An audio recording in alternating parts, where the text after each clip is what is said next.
నమస్తే. ఇన్నాళ్ళు నన్ను సపోర్ట్ చేస్తూ, ఎంకరేజ్ చేస్తూ మీ ప్రేమని నాకు అందిస్తున్న ప్రతి ఒక్కరికి కృతజ్ఞతలు. అలాగే ఈ వీడియో కూడా ఖచ్చితంగా మీకు ఉపయోగపడుతుంది. లైక్, షేర్ అండ్ సబ్స్క్రైబ్ చేసి మీ సపోర్ట్‌ని నాకు అందించండి. అలాగే ఈ వీడియో పట్ల మీకున్న అభిప్రాయాన్ని కామెంట్ సెక్షన్‌లో కామెంట్ చేసి తెలియజేయండి. ఇప్పుడు వీడియోని చూద్దాం. నమస్తే, వెల్కమ్ టు అవర్ ఛానల్. నేను పద్మిని. ప్రస్తుతం మనతో పాటు ఒక స్పెషల్ గెస్ట్ ఉన్నారు. Retired government officer, secretariat, SML Nagamamba గారు. మాట్లాడదాం. అమ్మ నమస్తే అండి. నమస్కారం. మిమ్మల్ని కలవటం చాలా చాలా సంతోషంగా ఉంది. అడిగిన వెంటనే మీ సమయం ఇచ్చినందుకు చాలా చాలా కృతజ్ఞతలండి. మీతో మీకు పరోక్షంగా అయినప్పటికీ మీతో ప్రయాణం నాకు ప్రత్యేకించి 2019 నుంచి జరుగుతుంది. ఎలాగా అని అనుకుంటున్నారేమో. షిరిడి సాయి సచ్చరిత్ర పారాయణ అనే గ్రూప్ ఉంది వాట్సాప్ లో. అందులో సుమారుగా 2000 మంది వరకు ఉన్నారు ఆ గ్రూప్ లో. ఆ గ్రూప్ ని స్టార్ట్ చేసింది, ఆ గ్రూప్ ని చాలా సక్సెస్ఫుల్ గా ముందుకు నడిపిస్తుంది నాగబాబా గారే. అయితే ఆ గ్రూప్ లో ప్రతి గురువారం కూడా సచ్చరిత్ర నుంచి 2 అధ్యాయాలు ఆ గ్రూప్ లో ఉన్న మెంబర్స్ కి చెప్తారు. ఎవరెవరు ఏ అధ్యాయాలు చదవాలో చాలా అద్భుతంగా చెప్తారు. ఆ 2 అధ్యాయాలు చదివి మనం అప్డేట్ చేయాలి. తద్వారా సాయికి ప్రతినిత్యం మనం దగ్గరగా ఉండేటటువంటి ప్రయత్నం చేస్తూ ఉన్నారు. దాంట్లో సఫలీకృతం కూడా అయ్యారు. వారితో ఈరోజు మనం మాట్లాడబోతున్నాం. చాలా చాలా టాపిక్స్ ఉన్నాయి. సాయిని ఎలా అనుసరించాలి, సాయి చెప్పింది ఏంటి, సాయి గురించి విపరీతమైన మాటలు మనం వింటూ ఉన్నాం. విపరీతమైన ధోరణిలో సాయిని కించపరుస్తూ తద్వారా మనల్ని హర్ట్ చేస్తూ ఉన్నటువంటి మాటలు కూడా అనేక ఉన్నాయి. సో ఎవరితో మాట్లాడాలి, ఎవరు కరెక్ట్ పర్సన్ అని నేను అనుకున్నప్పుడు నాకు ఖచ్చితంగా గుర్తొచ్చిన పేరు నాగమాంబ గారు. అయితే ఆ గ్రూప్ లో ఉన్నటువంటి దీప్తి గారికి కృతజ్ఞతలు తెలియజేస్తున్నాను. ఎందుకంటే మేడం నంబర్ నాకు ఆవిడ ఇవ్వడం జరిగింది. Thank you so much Deepthi garu. చాలా చాలా కృతజ్ఞతలు మరొకసారి మీకు. సో ఈ గ్రూప్ సుమారుగా 2000 మందితో సాగుతుంది. ఎలా మొదలైంది అసలు ఈ గ్రూప్? 2018 మేలో యాక్చువల్గా మనకి 2018 అక్టోబర్లో బాబా గారిది 100 సంవత్సరాలు జయంతి. అవును, ఆయనకి 100 సంవత్సరాలు పూర్తయింది. అప్పుడు అంటే ఆయన పోయే ఆయన అవును నుంచి. అయితే 2018 అక్టోబర్లో ఈ గ్రూపులు స్టార్ట్ అయినాయి. అప్పుడు నేను అనుకోకుండా, అసలు నేను స్టార్ట్ చేయలేదు, పూజ అని ఒక అమ్మాయి పూనా నుంచి స్టార్ట్ చేసి అమ్మాయి వెబ్సైట్లో పెట్టింది. అనుకోకుండా నేను జాయిన్ అయ్యాను. జాయిన్ అయిన తర్వాత నేను వాళ్ళని అడిగాను అన్నమాట, ఏమండి నాకు ఇది చాలా ఇంట్రెస్ట్గా ఉంది, అదేంటి నేను కెప్టెన్గా ఉంటాను గ్రూప్కి. వాళ్ళని ఆల్ స్టేజెస్ అడిగాను. అడిగితే ఆర్గనైజర్ ఏం చేశారంటే చెప్పారు నాకు, ఏంటంటే కెప్టెన్ అని ఒకటి ఉంటుంది, తర్వాత ఇంకా ఏవో సమ్ పోస్ట్ లైక్ ఇట్లా ఇట్లా ఇట్లా పెట్టుకున్నారు వాళ్ళు to maintain that many people, group and people, not only one group, it is many groups. అయితే ఆవిడ అడిగారు, మీరు కెప్టెన్గా చెయ్యాలి అనుకుంటే మెంబర్స్ని మీరే తెచ్చుకోవాలి, డివోటీస్ని, మేము ఎలాంటి డివోటీని మీకు ఇవ్వం, you just collect 48 members and then you will be the captain for that group అన్నారు. అనేటప్పటికి నేనేం చేశాను, ఓకే అని 48 మెంబర్స్ని ఎంత ఒక 1 అవర్లో, బికాజ్ నేను గవర్నమెంట్లో వర్క్ చేశాను, నేను ప్రెసిడెంట్గా ఉండేదాన్ని మా సెక్రటేరియట్లో ఉమెన్ అసోసియేషన్లో. అండ్ బై నేచర్ నాకు చాలా పిఆర్ఓ ఎక్కువ. తొందరగా ఒక మనిషి ఒకసారి పరిచయం అయితే వదలను. మిమ్మల్ని కూడా ఎవరు వదలరు. You have got that stage definitely. అయితే నేను గబగబా 48 మెంబర్స్ని, ఎందుకంటే నాలో ఒక రకమైనటువంటి కోరిక, ఆ గ్రూప్కి నేను కెప్టెన్ అవ్వాలి. 48 మందిని చేర్చుకున్నాను. పొద్దున అన్నారు, సాయంత్రం వాళ్ళకి ఫోన్ చేశాను. ఫోన్ చేసి అమ్మ ఆర్గనైజర్కి, నేను 48 మెంబర్స్ ఉన్నారు, let me B the captain of one group అంటే మీ గ్రూప్ పేరు మీరే పెట్టుకోండి అన్నారు. సరే అని అమృత సాయి అని పేరు పెట్టి ఆ గ్రూప్కి నేను కెప్టెన్గా ఉన్నాను.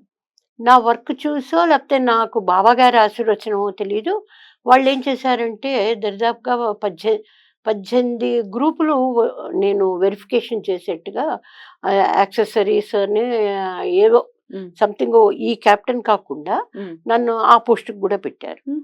పెట్టిన తర్వాత ఆ పోస్ట్ చేస్తూ ఉండగా ఏమైంది, గ్రూపులు క్రియేట్ చేయడం మొదలుపెట్టారు. దరిదాపుగా 54 గ్రూపులు క్రియేట్ చేశాను.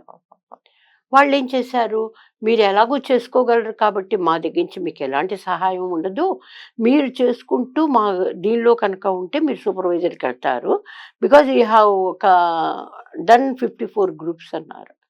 సరేను ఓకే అన్నాను. అన్న తర్వాత వాళ్ళు ఒక 30 గ్రూపులు కలిపి 84 గ్రూప్స్కి నన్ను హెడ్గా చేశారు. నేను ఇంకా నాకు రిటైర్ అయిపోయి ఉన్నాను. అది కాక నాకు అసలు వారంటే చాలా, గురువు గారంటే చాలా ఇదనమాట. విపరీతమైన నమ్మకం, విపరీతమైన భక్తి. భక్తి. అప్పుడు నేనేం చేశానంటే సరే అన్నాను.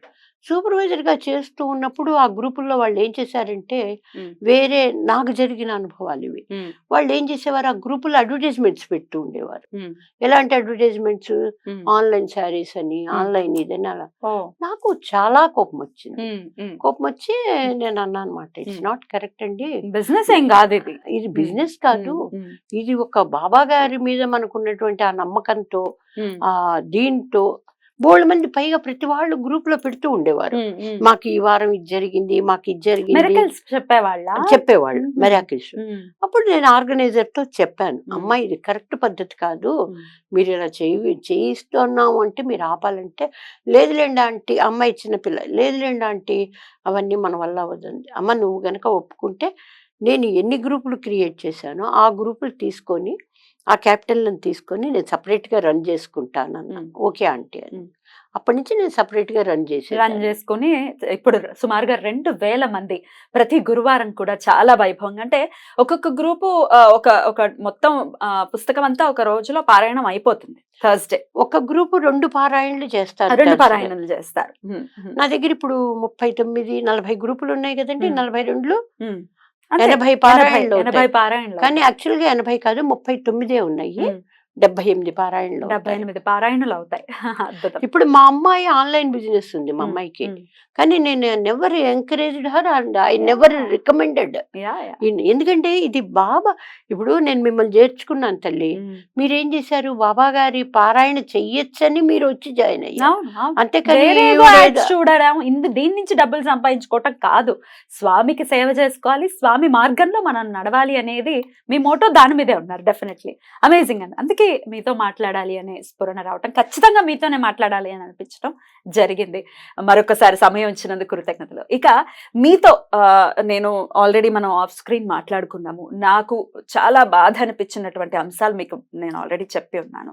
బాబా గారి గురించి ఇప్పుడు కాదు, ఆయన ఉన్నప్పుడు కూడా, ఆయన వెళ్ళిపోయిన తర్వాత కూడా, ఇకపైన కూడా ఇట్లాంటి విషాన్ని చిమ్మేటటువంటి ప్రయత్నం ఖచ్చితంగా జరుగుతుందేమో అని అనిపిస్తూ ఉంటుంది. ఎందుకంటే బాబా గారంటే, సాయి అంటే అదొక emotion. End of the day ఆయనని నమ్ముకుని ఉండటం, ఆయనకి శరణు వేయటం ఖచ్చితంగా అదొక ఎమోషన్ అండి. ఎలాంటి పరిస్థితుల్లోనైనా స్వామిని ఒక మాట అంటే ఖచ్చితంగా మనసు చివుక్కుని మన అంటుంది. నేను అలా చూసి, ఇప్పుడు కాదు, ఇది నేను రెట్టివి భక్తి అనే ఛానల్ రన్ చేస్తూ ఉన్నాము. ఇంతకు ముందు కూడా మాట్లాడి ఉన్నాను. ఇప్పుడు ఇంకొంచెం గట్టిగా వినిపించాలి వాయిస్ అని ఖచ్చితంగా అనిపించింది. ఎందుకంటే సేవ పేరుతో సొల్లు చెప్తూ, నిజంగా మనుషుల మనోభావాలతో ఆడుకుంటూ, ఆయనను ఒక ఫకీరుగా లేకపోతే ఒక మహమ్మదీయుడని ఆయనని తిడుతూ, ఆయన గురించి ఆయన గ్రంథంలో ఉన్నటువంటి విషయాలను వదిలేసి గ్రంథాన్వేషణ కాకుండా రంధ్రాన్వేషణ చేస్తూ మనుషుల ఎమోషన్స్తో డెఫినెట్గా ఆడుకుంటున్నారండి. నాకు అది ఫస్ట్ చూసిన తర్వాత, నేను నా దేవుడు మందిరంలో ఉన్నటువంటి సాయి కొలువు తీరి ఉన్నారు, ఆయనను నేను ఫేస్ చేయలేకపోయాను. నాకు బాధ అనిపించింది, కళ్ళలో నుంచి నీళ్ళు వచ్చాయి. ఏంటి స్వామి నీ గురించి నేను ఇలా వింటూ ఉన్నాను. ఇక్కడ ఈ పొజిషన్ లో కూర్చుని ఇన్ని మాటలు మాట్లాడుతూ సాయిని అంటూ ఉంటే నేను అపోజ్ చేయకుండా ఉండలేను. వాళ్ళ పాపాన్ని వాళ్ళు పోతారని నేను ఊరుకోలేను. నన్ను నేను అలా సముదాయించుకోలేను. నాలాగే చాలా మంది ఉన్నారు, మన సబ్స్క్రైబర్స్ కూడా చాలా మంది చెప్పారు, నేను నోటీస్ చేశాను. మాకు బాధ అనిపించింది, మాకు కన్నీళ్ళు వస్తున్నాయి స్వామిని అలా. ఇట్లాంటి మాటలన్నీ ఎలా అర్థం చేసుకోవాలి, ఎలా దీని నుంచి బయటపడాలండి? ఇప్పుడు ఒకటమ్మా, నువ్వు ఇప్పుడే అన్నావు మహమ్మదీయుడని. అసలు అతను మహమ్మదీయుడని వీళ్ళు ఎలా అనగలరు? అతని పుటకే మనకెవ్వరికీ తెలియదు. అవునా? మనము చదివినటువంటి సచ్చరిత్ర నుంచి కానివ్వండి, ఈ మధ్య కొంచెం వస్తున్నటువంటి విజువల్స్, అంటే లైక్ సీరియల్స్ కానీ సినిమాలు కానీ, దేని నుంచి అయినా కూడా మనం గమనించింది ఏమిటి, ఆయన ఒక నదిలో ఒక ఆకు మీద పసిపిల్లవాడుగా కొట్టుకొచ్చాడు.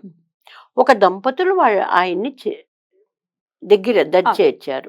అవునా? అలాంటప్పుడు అతని కులం మనకి ఎలా తెలుస్తుంది? తల్లిదండ్రి ఉంటే తెలియాలి. అల్లా మాలిక్ అని అంటాడని చెప్పి అలా ఉన్న అతన్ని ఏం చేశారు పాపం, అలా ఆయన నదిలో అలా కొట్టుకెళ్తుంటే ఓ మహమ్మదీయుడు అటు వెళ్ళారట, స్థానానికో దేనికో. మరి అతను తీసుకొచ్చి తీసుకొని పెంచారు ఒక కథ ప్రకారంగా. అయితే అతన్ని పెంచినప్పుడు మరి ముస్లిం ఇంట్లో పెరిగిన వ్యక్తి కాబట్టి అతనికి కొంచెం ముస్లిం ఆచారాలు అవన్నీ ఉన్నాయి.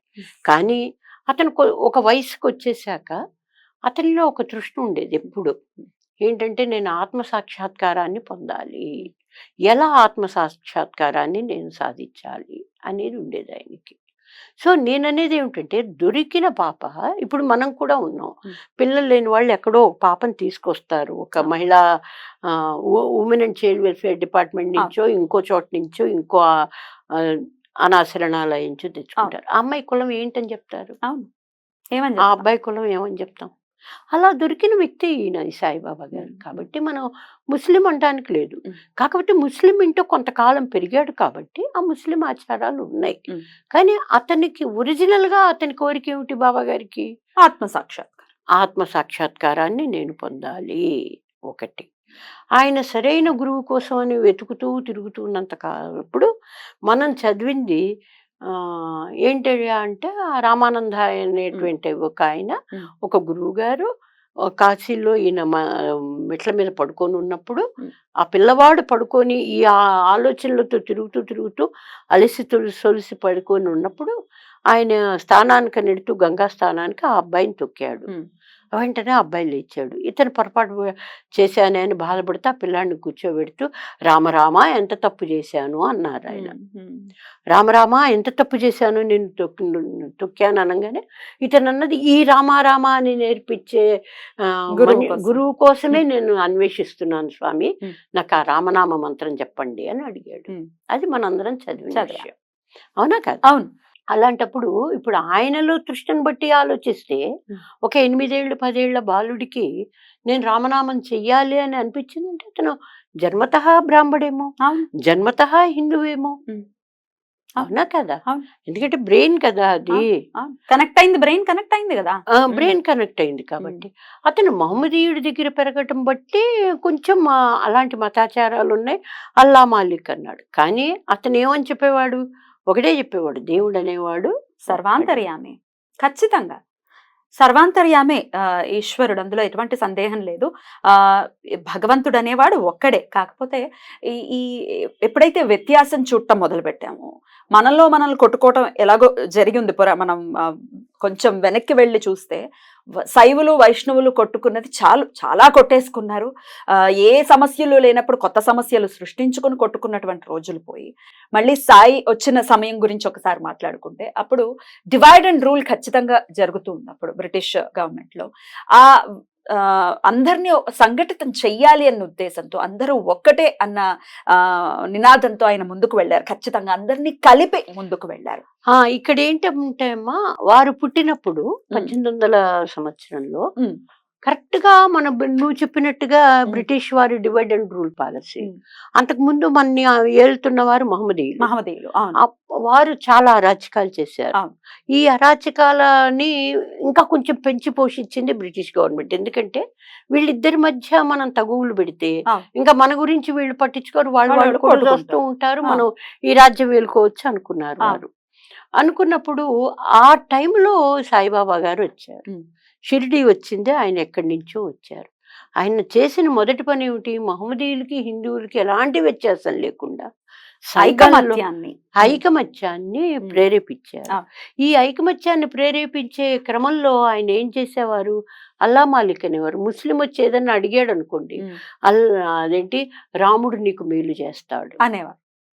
అదే హిందూ వచ్చి అడిగాడు అనుకోండి, అల్లా నీకు మేలు చేస్తాడు అనేవాడు. అందరూ ఒకటే అని చెప్పకనే చెప్పటం కదా, ఏ నామమైనా ఒకటే అని చెప్పకనే చెప్పటం కదా. అది పైగా ఏంటంటే ఆయన ఇన్కల్కేట్ చేసేవాడు హిందువుల్లో అల్లా మాలిక్ అని. ముస్లిమ్స్ లో ఇన్కల్కేషన్ ఎలా ఉండేదంటే రాముడు, రాముడు చూసుకుంటాడు, రాముడు అన్నీ చేస్తాడు అనేవాడు. ఆయనకి తెలియకనేం కాదు కదా. కాబట్టి నాకు ఆ ఇన్సిడెంట్లను బట్టి ఆయన పుట్టిన ఆయన మనకి భూమి మీదకి వచ్చిన టైమును బట్టి ఇక్కడ చాలా హిందూ ముస్లిమ్స్ గొడవలు చాలా ఎక్కువగా ఉండేవి. దానికి అడ్వాంటేజ్ ఇచ్చింది ఎవరయ్యా అంటే బ్రిటిష్ గవర్నమెంట్. మనం అందరం మనం అంటే మనం కదా, మన పూర్వీకులు చాలా అవస్థలు పడుతుండే టైం అది. అలాంటి టైంలో ఆయన నిజంగా వచ్చారు అంటే ఆ సంఘం కోసం వచ్చారా? ఖచ్చితంగా. సంఘ సంస్కర్త ఆయన, బ్రహ్మాండమైన సంఘ సంస్కర్త. కరెక్ట్ అండి. అవునా కదా? అవును. అలాంటి సంఘ సంస్కర్త, అలాంటి సంఘం కోసం ఆయన అంత పాటుపడుతూ ఉన్నటువంటి వ్యక్తిని మనం గౌరవించటం గాని, ఆరాధించటంలో గాని తప్పులేదు. తప్పులేదు. అస్సలు తప్పులేదు. మన హైందవంలో ఖచ్చితంగా మనం ఎవరినైనా పూజించవచ్చు అనే స్వాతంత్రం మనకుంది. ఇప్పుడు వేరే వేరే వేరే ధర్మాల గురించి మాట్లాడుకుంటే వాళ్ళకి ఆ స్వాతంత్రం లేదు. వాళ్ళు ఎవరైతే చెప్పారో వాళ్ళనే పూజించారు. మనం చెట్టుని, పుట్టని, ప్రతి దాన్ని మనం పూజిస్తాము. ప్రకృతే అమ్మవారుగా మనం చూస్తాం. వీరిని పూజించకూడదు, వారిని పూజించకూడదు, వారిని అనుసరించకూడదు, అదిగో మీరు మహమ్మదీయుడిని పూజించేస్తున్నారు. అసలు ఏది శాస్త్రీయత సాయికి పురాణాల్లో ఉందా? లేకపోతే అసలు పురాణాల్లో పురాణ పురుషుల గురించి ఖచ్చితంగా ఉంటుంది, కానీ వేదాల్లో ఉందా? ఇట్లాంటి మాటలన్నీ మాట్లాడటం, సాయిని పూజించడం శాస్త్రీయత కాదు అని అనటం, మనది కాదు అని ఖచ్చితంగా చెప్తున్నారు. అమ్మ, వేదాల్లో ఉందా అని క్వశ్చన్ వేస్తున్నారు, కానీ ఇప్పుడు పురాణాల్లో 1000 సంవత్సరాలు, 4000 సంవత్సరాలు, 10,000 సంవత్సరాలు, లేదంటే అదేంటి ఇప్పుడు మనం కలియుగంలో వేరే యుగాల్లో జరిగినవి ఆయన మన కళ్ళ ముందు 100 ఇంకా క్రితమే కదా. ఆయనతో తిరిగిన వ్యక్తులు ఇంకా షిరిడీలో బతుకున్నారు. అలాంటి వాళ్ళని నేను 4-5 కలిశాను. ఏంటి వాళ్ళతో వాళ్ళు ఏం చెప్పారు? ఎందుకు కలిశారు? నేను అంటే నాలో చెప్పాను కదా, ఇంట్రెస్ట్ అన్నమాట. బాబా గారితో తిరిగిన వ్యక్తి అనగానే వాళ్ళ దగ్గరికి వెళ్ళడం, ఏం మాట్లాడారు వాళ్ళు? ఇదే అడిగేదాన్ని. బాబా గారు ఎలా చూసేవారు, ఏం మాట్లాడేవారు, ఆయన నిజంగా ముస్లిం? నేను కూడా అడిగేదాన్ని. మీరు కూడా అడిగారా? ఆయన నిజంగా ముస్లిమా లేకపోతే ఏమిటి అంటే, వాళ్ళు అనేవారు, మీరు ముస్లిమా అని అడుగుతున్నారు అంటే వాళ్ళు ముసలి వాళ్ళు అయిపోయారు. 90 సంవత్సరాల వ్యక్తిని ఒక ఆయన్ని కలిసారు. ఆయన ముసలి ఆయన అయిపోయారు.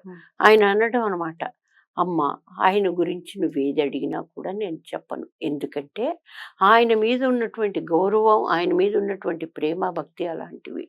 ఆయన ఒక మహాపురుషుడు అంతే. ఆయన గురించి మీరు ఇలా ఈ విధంగా ఏదో ఇట్లా ఇట్లా ఇట్లా ఈకలు పీకినట్టుగా అడగకండి అన్నాడు మరాఠీలో. నిజంగా ఎంతంటే అసలు ఆ బాబా అనగానే వాళ్ళు, నాకు కూడా అనిపిస్తుందమ్మా షిరిడి వెళ్ళినప్పుడు, అప్పటి కట్టడాలకు వెళ్తూ ఉంటా నేను. ఈ మహాసభాపతి ఇంటికి, ఆవిడెవరు మన మీరా ఇల్లు చూడలేదు నేను. ఈవిడ కులకర్ణి గారి భార్య. అవును. ఆ ఇంటికి తర్వాత ఆవిడ ఎక్కువ తిరిగే చూడండి, ఆయనకి భోజనం పెట్టే ఆవిడ పాటిల్. ఆ పాటిల్ గారి ఇంటికి వెళ్ళాను. వాళ్ళైతే అసలు ఆ ఇల్లుని ఇల్లుగా బాబా గారి కోసం వదిలేసి వేరే చోట మళ్ళీ ఇల్లు కట్టుకున్నారు. మహల్సాపతి గారి మనవాళ్ళు ఉన్నారు షిరిడీలో. అలాగే ఆయనతో తిరిగిన శ్యామ వాళ్ళ మనవాడు ఉన్నాడు, కొడుకు భార్య 93 ఏళ్ళు. నేను లాస్ట్ ఇయర్ కలిసి ఆవిడ్ని.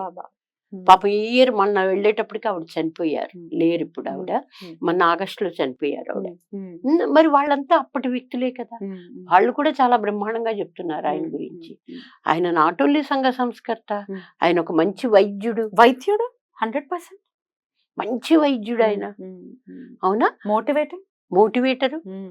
అసలు ఆ మోటివేషన్ ఎలా మోటివేషన్ అంటే, సపోజ్ నాకేమీ లేదు, నేను వెళ్ళాను బాబా దగ్గరికి, ఆయన బతుకున్న కాలంలో ఉండి నేను వెళ్ళేసేసి బాబా గారి గురించి బాబా దగ్గరికి వెళ్ళి, బాబా నాకు అన్నీ ఇలా జరుగుతున్నాయి ఏమిటో అంటే, ఆయన ఏం చేసేవారంటే, నేను ఏ మార్గంలో వెళ్ళాలో ఆ మార్గాన్ని ఆయన చెప్పకనే చెప్తూ ఉండేవారు. కానీ ఆయన నీకు ఇలా వచ్చేస్తుంది, ఇదిగో తీసుకో అని ఎప్పుడు ఇవ్వలేదు ఏ వ్యక్తికి. దిశానిర్దేశం ఖచ్చితంగా చేస్తారు. దిశానిర్దేశం ఖచ్చితంగా చేయడమే కాదు, హీ యూస్ టు మోటివేట్ కదా. నువ్వు ఈ విధంగా చెయ్యి, ఈ విధంగా చదువుకో, ఈ విధంగా ఈ విధంగా, అలా మనం ఏ విధంగా ఉండాలో ఆ దిశని మనకి చూపించేవారు, స్ఫురణకు అందించేవారు. తప్పకుండా. ఆయనతో స్ఫురణే కాదమ్మా, ఆ రోజుల్లో బతికున్న వ్యక్తులకైతే ఆయన చెప్పేవారు. ఆయన బాహ్యంగా ఉన్నప్పుడు మరి చెప్పేవారు కదా, భౌతికంగా ఉన్నప్పుడు. ఇప్పుడు మనం ఇప్పటికే ఆయన ఉన్నారు, ఇప్పటికే మనల్ని నడిపిస్తారు. తప్పకుండా నడిపిస్తారు. ఇందాక నువ్వు చెప్పినట్టుగా స్మరణకు తెప్పిస్తున్నారు. ఎందుకమ్మా ఈ రోజు కూడా నాకు ఏదైనా ఇబ్బంది ఉంది అనుకో, బాబా గారి ఫటం మీద ముందు అలా నిలబడి ఒక క్వశ్చన్ వేసుకుంటాను. క్వశ్చన్ వేసుకుంటే ఒక అరగంట, గంట, 2 గంటలు నాకు తెలియకుండా నా బ్రెయిన్కి ఈ క్వశ్చన్ వస్తుంది, వెంటనే ఆన్సర్ వస్తుంది. It's a fact. అద్భుతం అద్భుతం. ఒక్కసారి స్వామితో మీ ప్రయాణం ఎప్పుడు మొదలైంది ఒక్కసారి చెప్పండి. కరెక్ట్ గా ఇదైతే నాకు అసలు సాయి అంటే సాయి అనే కాదు, నేను చిన్నప్పటి నుంచి కూడా కొంచెం నాస్తికురాల్లాగా ఉండేదాన్ని. అవునా? ఎలా అంటే మా అమ్మగారు వాళ్ళు బాగా పూజలు అవి ఇవి చేసేవారు. ఎక్కడ గారు మీరు నేటివ్ ప్లేస్? నెగిటివ్ అంటే మా చిన్నతనం నుంచి ఇక్కడే హైదరాబాదే. ఎందుకంటే మా నాన్నగారు గవర్నమెంట్ సర్వెంట్ కాబట్టి ఆయన కర్నూలు నుంచి క్యాపిటల్ హైదరాబాద్కు మారి భాషా సంయుక్త రాష్ట్రాలు ఏర్పడ్డప్పుడు ఇక్కడికి వచ్చేసారు మా ఫాదర్. దానివల్ల ఎడ్యుకేషన్ ఇక్కడే, కానీ ఒరిజినల్ గా మా నాన్నగారిది కృష్ణా జిల్లా, మా అమ్మగారిది గుంటూరు జిల్లా. వాళ్ళకి అందులోనేమో నేను పుట్టకరీత్యా బ్రాహ్మణ కుటుంబం. మా అమ్మగారికి చాలా పూజలు గీజలు ఉండేవి. మీరు మాత్రం నమ్మేవారు కాదు? నమ్మేదాన్ని కాదు, కానీ మా అమ్మకి అన్ని అరేంజ్ చేసేదాన్ని. ఎందుకంటే ఆచారాలని పాటించే వాళ్ళని గౌరవించటం మీ తత్వం, అంతేనా? అది కాక అమ్మ కావాలి, నాన్నగారు వాళ్ళని మనం దేవుడు కరెక్ట్. ఆవిడ చేసుకోలేదు, నేను పెద్దమ్మాయిని, అందుకని ఆవిడకి అన్ని తయారు చేసి పెట్టేదాన్ని. అద్భుతం. ఆవిడ పెద్ద పెద్దగా మంత్రాలు చదువుతూ పూజలు చేస్తుంటే మంత్రాలన్నీ ఈ రోజు కూడా నా నోటికి వచ్చు. గబగబా అవన్నీ విని నేను నేర్చుకున్నవే, నేనంటూ నేనేమి చదివి నేర్చుకోలేదు. ఆవిడ చేస్తూ ఉండేది, నేను రావి హారతి అద్దుకో అన్నప్పుడు మా అమ్మ నేనేది నా సర్లేమ్మ అద్దుకున్నాను కానీ అనేది, ఇది ఇక్కడ నాస్తికురాలు పుట్టేవే నువ్వు నాకు అని.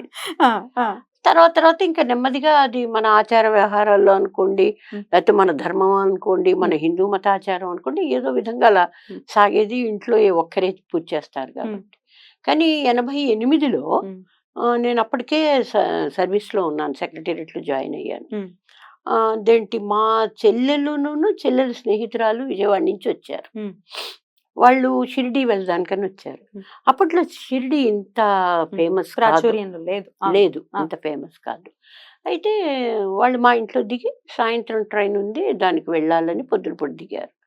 ఆ దిగిన వాళ్ళు ఏం చేశారంటే వాళ్ళకి ఆ రోజు ట్రైన్ దొరకలేదని మన్నాడు ఫిక్స్ చేసుకుని ఇట్లా పెడుతున్నాం అది ఇదని ఏదో ఇంకా మా చెల్లెల స్నేహితురాలు చాలా ఉత్సాహంగా ఉద్వేగంగా నాకు చెప్తోంది. చెప్తుంటే అలాగా ఇది ఏదో అడిగాను. అక్క నువ్వెందుకు రాకూడదు అక్క, అదేంటి సెలవు పెట్టుకో, నువ్వు కూడా రా, 2 రోజులు కదా అంది. సర్లే అదేదో చూద్దాం. నాకు ప్లేసెస్ చూడడం అంటే చాలా ఇంట్రెస్ట్. ఈవెన్ టుడే కూడా ఎవరైనా రమ్మంటే అది కొత్త ఊరంటే వెళ్ళిపోతాను, ఆ ఊరు చూడాలి, ఆ ప్లేస్ చూడాలి. అయితే సరే అని సెలవు పెట్టాను, వెళ్ళాను వాళ్ళతో. దారి పొడుగున ప్రయాణంలో వాళ్ళు ఒక బుక్ తెచ్చారు, సాయిబాబా గారు. అది చదువుతున్నారు. మా చెల్లెల స్నేహితురాళ్ళు ఇద్దరు. నన్ను ప్రభావితం చేసింది మాత్రం కుమారి అనే అమ్మాయి. అయితే వాళ్ళిద్దరూ చదవడం, వీళ్ళ ముగ్గురు ఇంకా బాబా గురించి మాట్లాడుకోవడం, దాంట్లో కృష్ణుడు ఆయనే, శివుడు ఆయనే, రాముడు ఆయనే అని ఇలా మాట్లాడుతూ ఉంటే నాకు చాలా కోపం వచ్చింది వాస్తవంగా. నేనన్నాను, ఆయన ఒక గురువు అంతే, ఒక మంచి తత్వవేత్త అంతే, ఒక మంచి సంఘ సంస్కర్త అంతే, కానీ మీరు ఆయనే కృష్ణుడు, ఆయనే ఆంజనేయ స్వామి, ఆయనే శివుడు అని మీరు ఎలా అంటారు? ఇది తప్పు కదా, ఇలా మాట్లాడకూడదు. కృష్ణుడు ఎక్కడ వాడు? ద్వాపరయుగం. త్రేతాయుగంలో రాముడు. ఎప్పుడో దేవుళ్ళని తీసుకొచ్చి ఈయనే ఆ దేవుడు అంటే ఎట్లా నమ్మాలి అని నేను వాళ్ళతో చాలా హేతుబద్ధంగా లేదు వాళ్ళ మాట అనేది మీ భావనే కాదు. అర్ధరాత్రి అయిపోయింది, అందరూ రైల్లో నిద్రపోతున్నారు, అయినా మేము మీరు డిస్కషన్స్ లోనే ఉన్నారు, రైట్? అప్పుడు ఇట్లా ఈ నాగర్సోల్లో ఆగేది కాదు ట్రైన్, మన్మాడు వెళ్ళాలి. మన్మాడు ఎప్పుడు 11 చేరేది. పొద్దున్న లేచాం, కాఫీలు తాగాం, మొహాలు గడిగి మళ్ళీ ఇదే డిస్కషన్ ఇంకా అవ్వలేదు. ఇంకా ఆ అమ్మాయి అంది, అక్క అలా కాదు, బాబా గారు ఎప్పుడూ కూడా మనకి ఎవరు ఇష్టమో వారి రూపంలో ఆయన కనబడతాడు. అందుకని వాళ్ళు భక్తులు అలా అనుకునేవారు. భక్తుడు నేను ఆంజనేయ స్వామిని చూడాలి అనుకుంటే ఈయనే అలా కనబడేవాడు, కృష్ణుడు అనుకుంటే కృష్ణుడిలా కనబడేవాడు అని. సరే, అవి మనం సచ్చరిత్రలో కూడా చదువుతున్నాం. అయితే నేను అప్పుడు చిన్నపిల్లలం కదమ్మా, మాకంతా తెలీదు.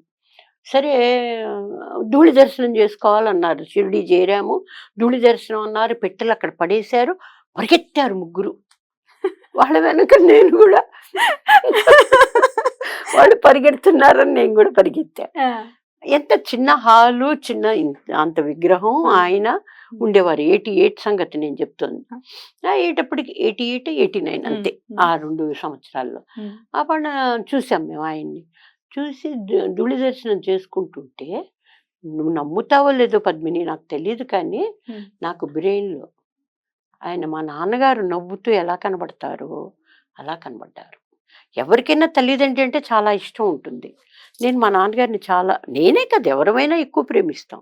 మా నాన్నగారిలాగా నవ్వుతూ అలా కనబడ్డారు. కనబడడమే కాదు, వెంటనే నా బ్రెయిన్‌లో ఇప్పుడైనా నమ్ముతావా?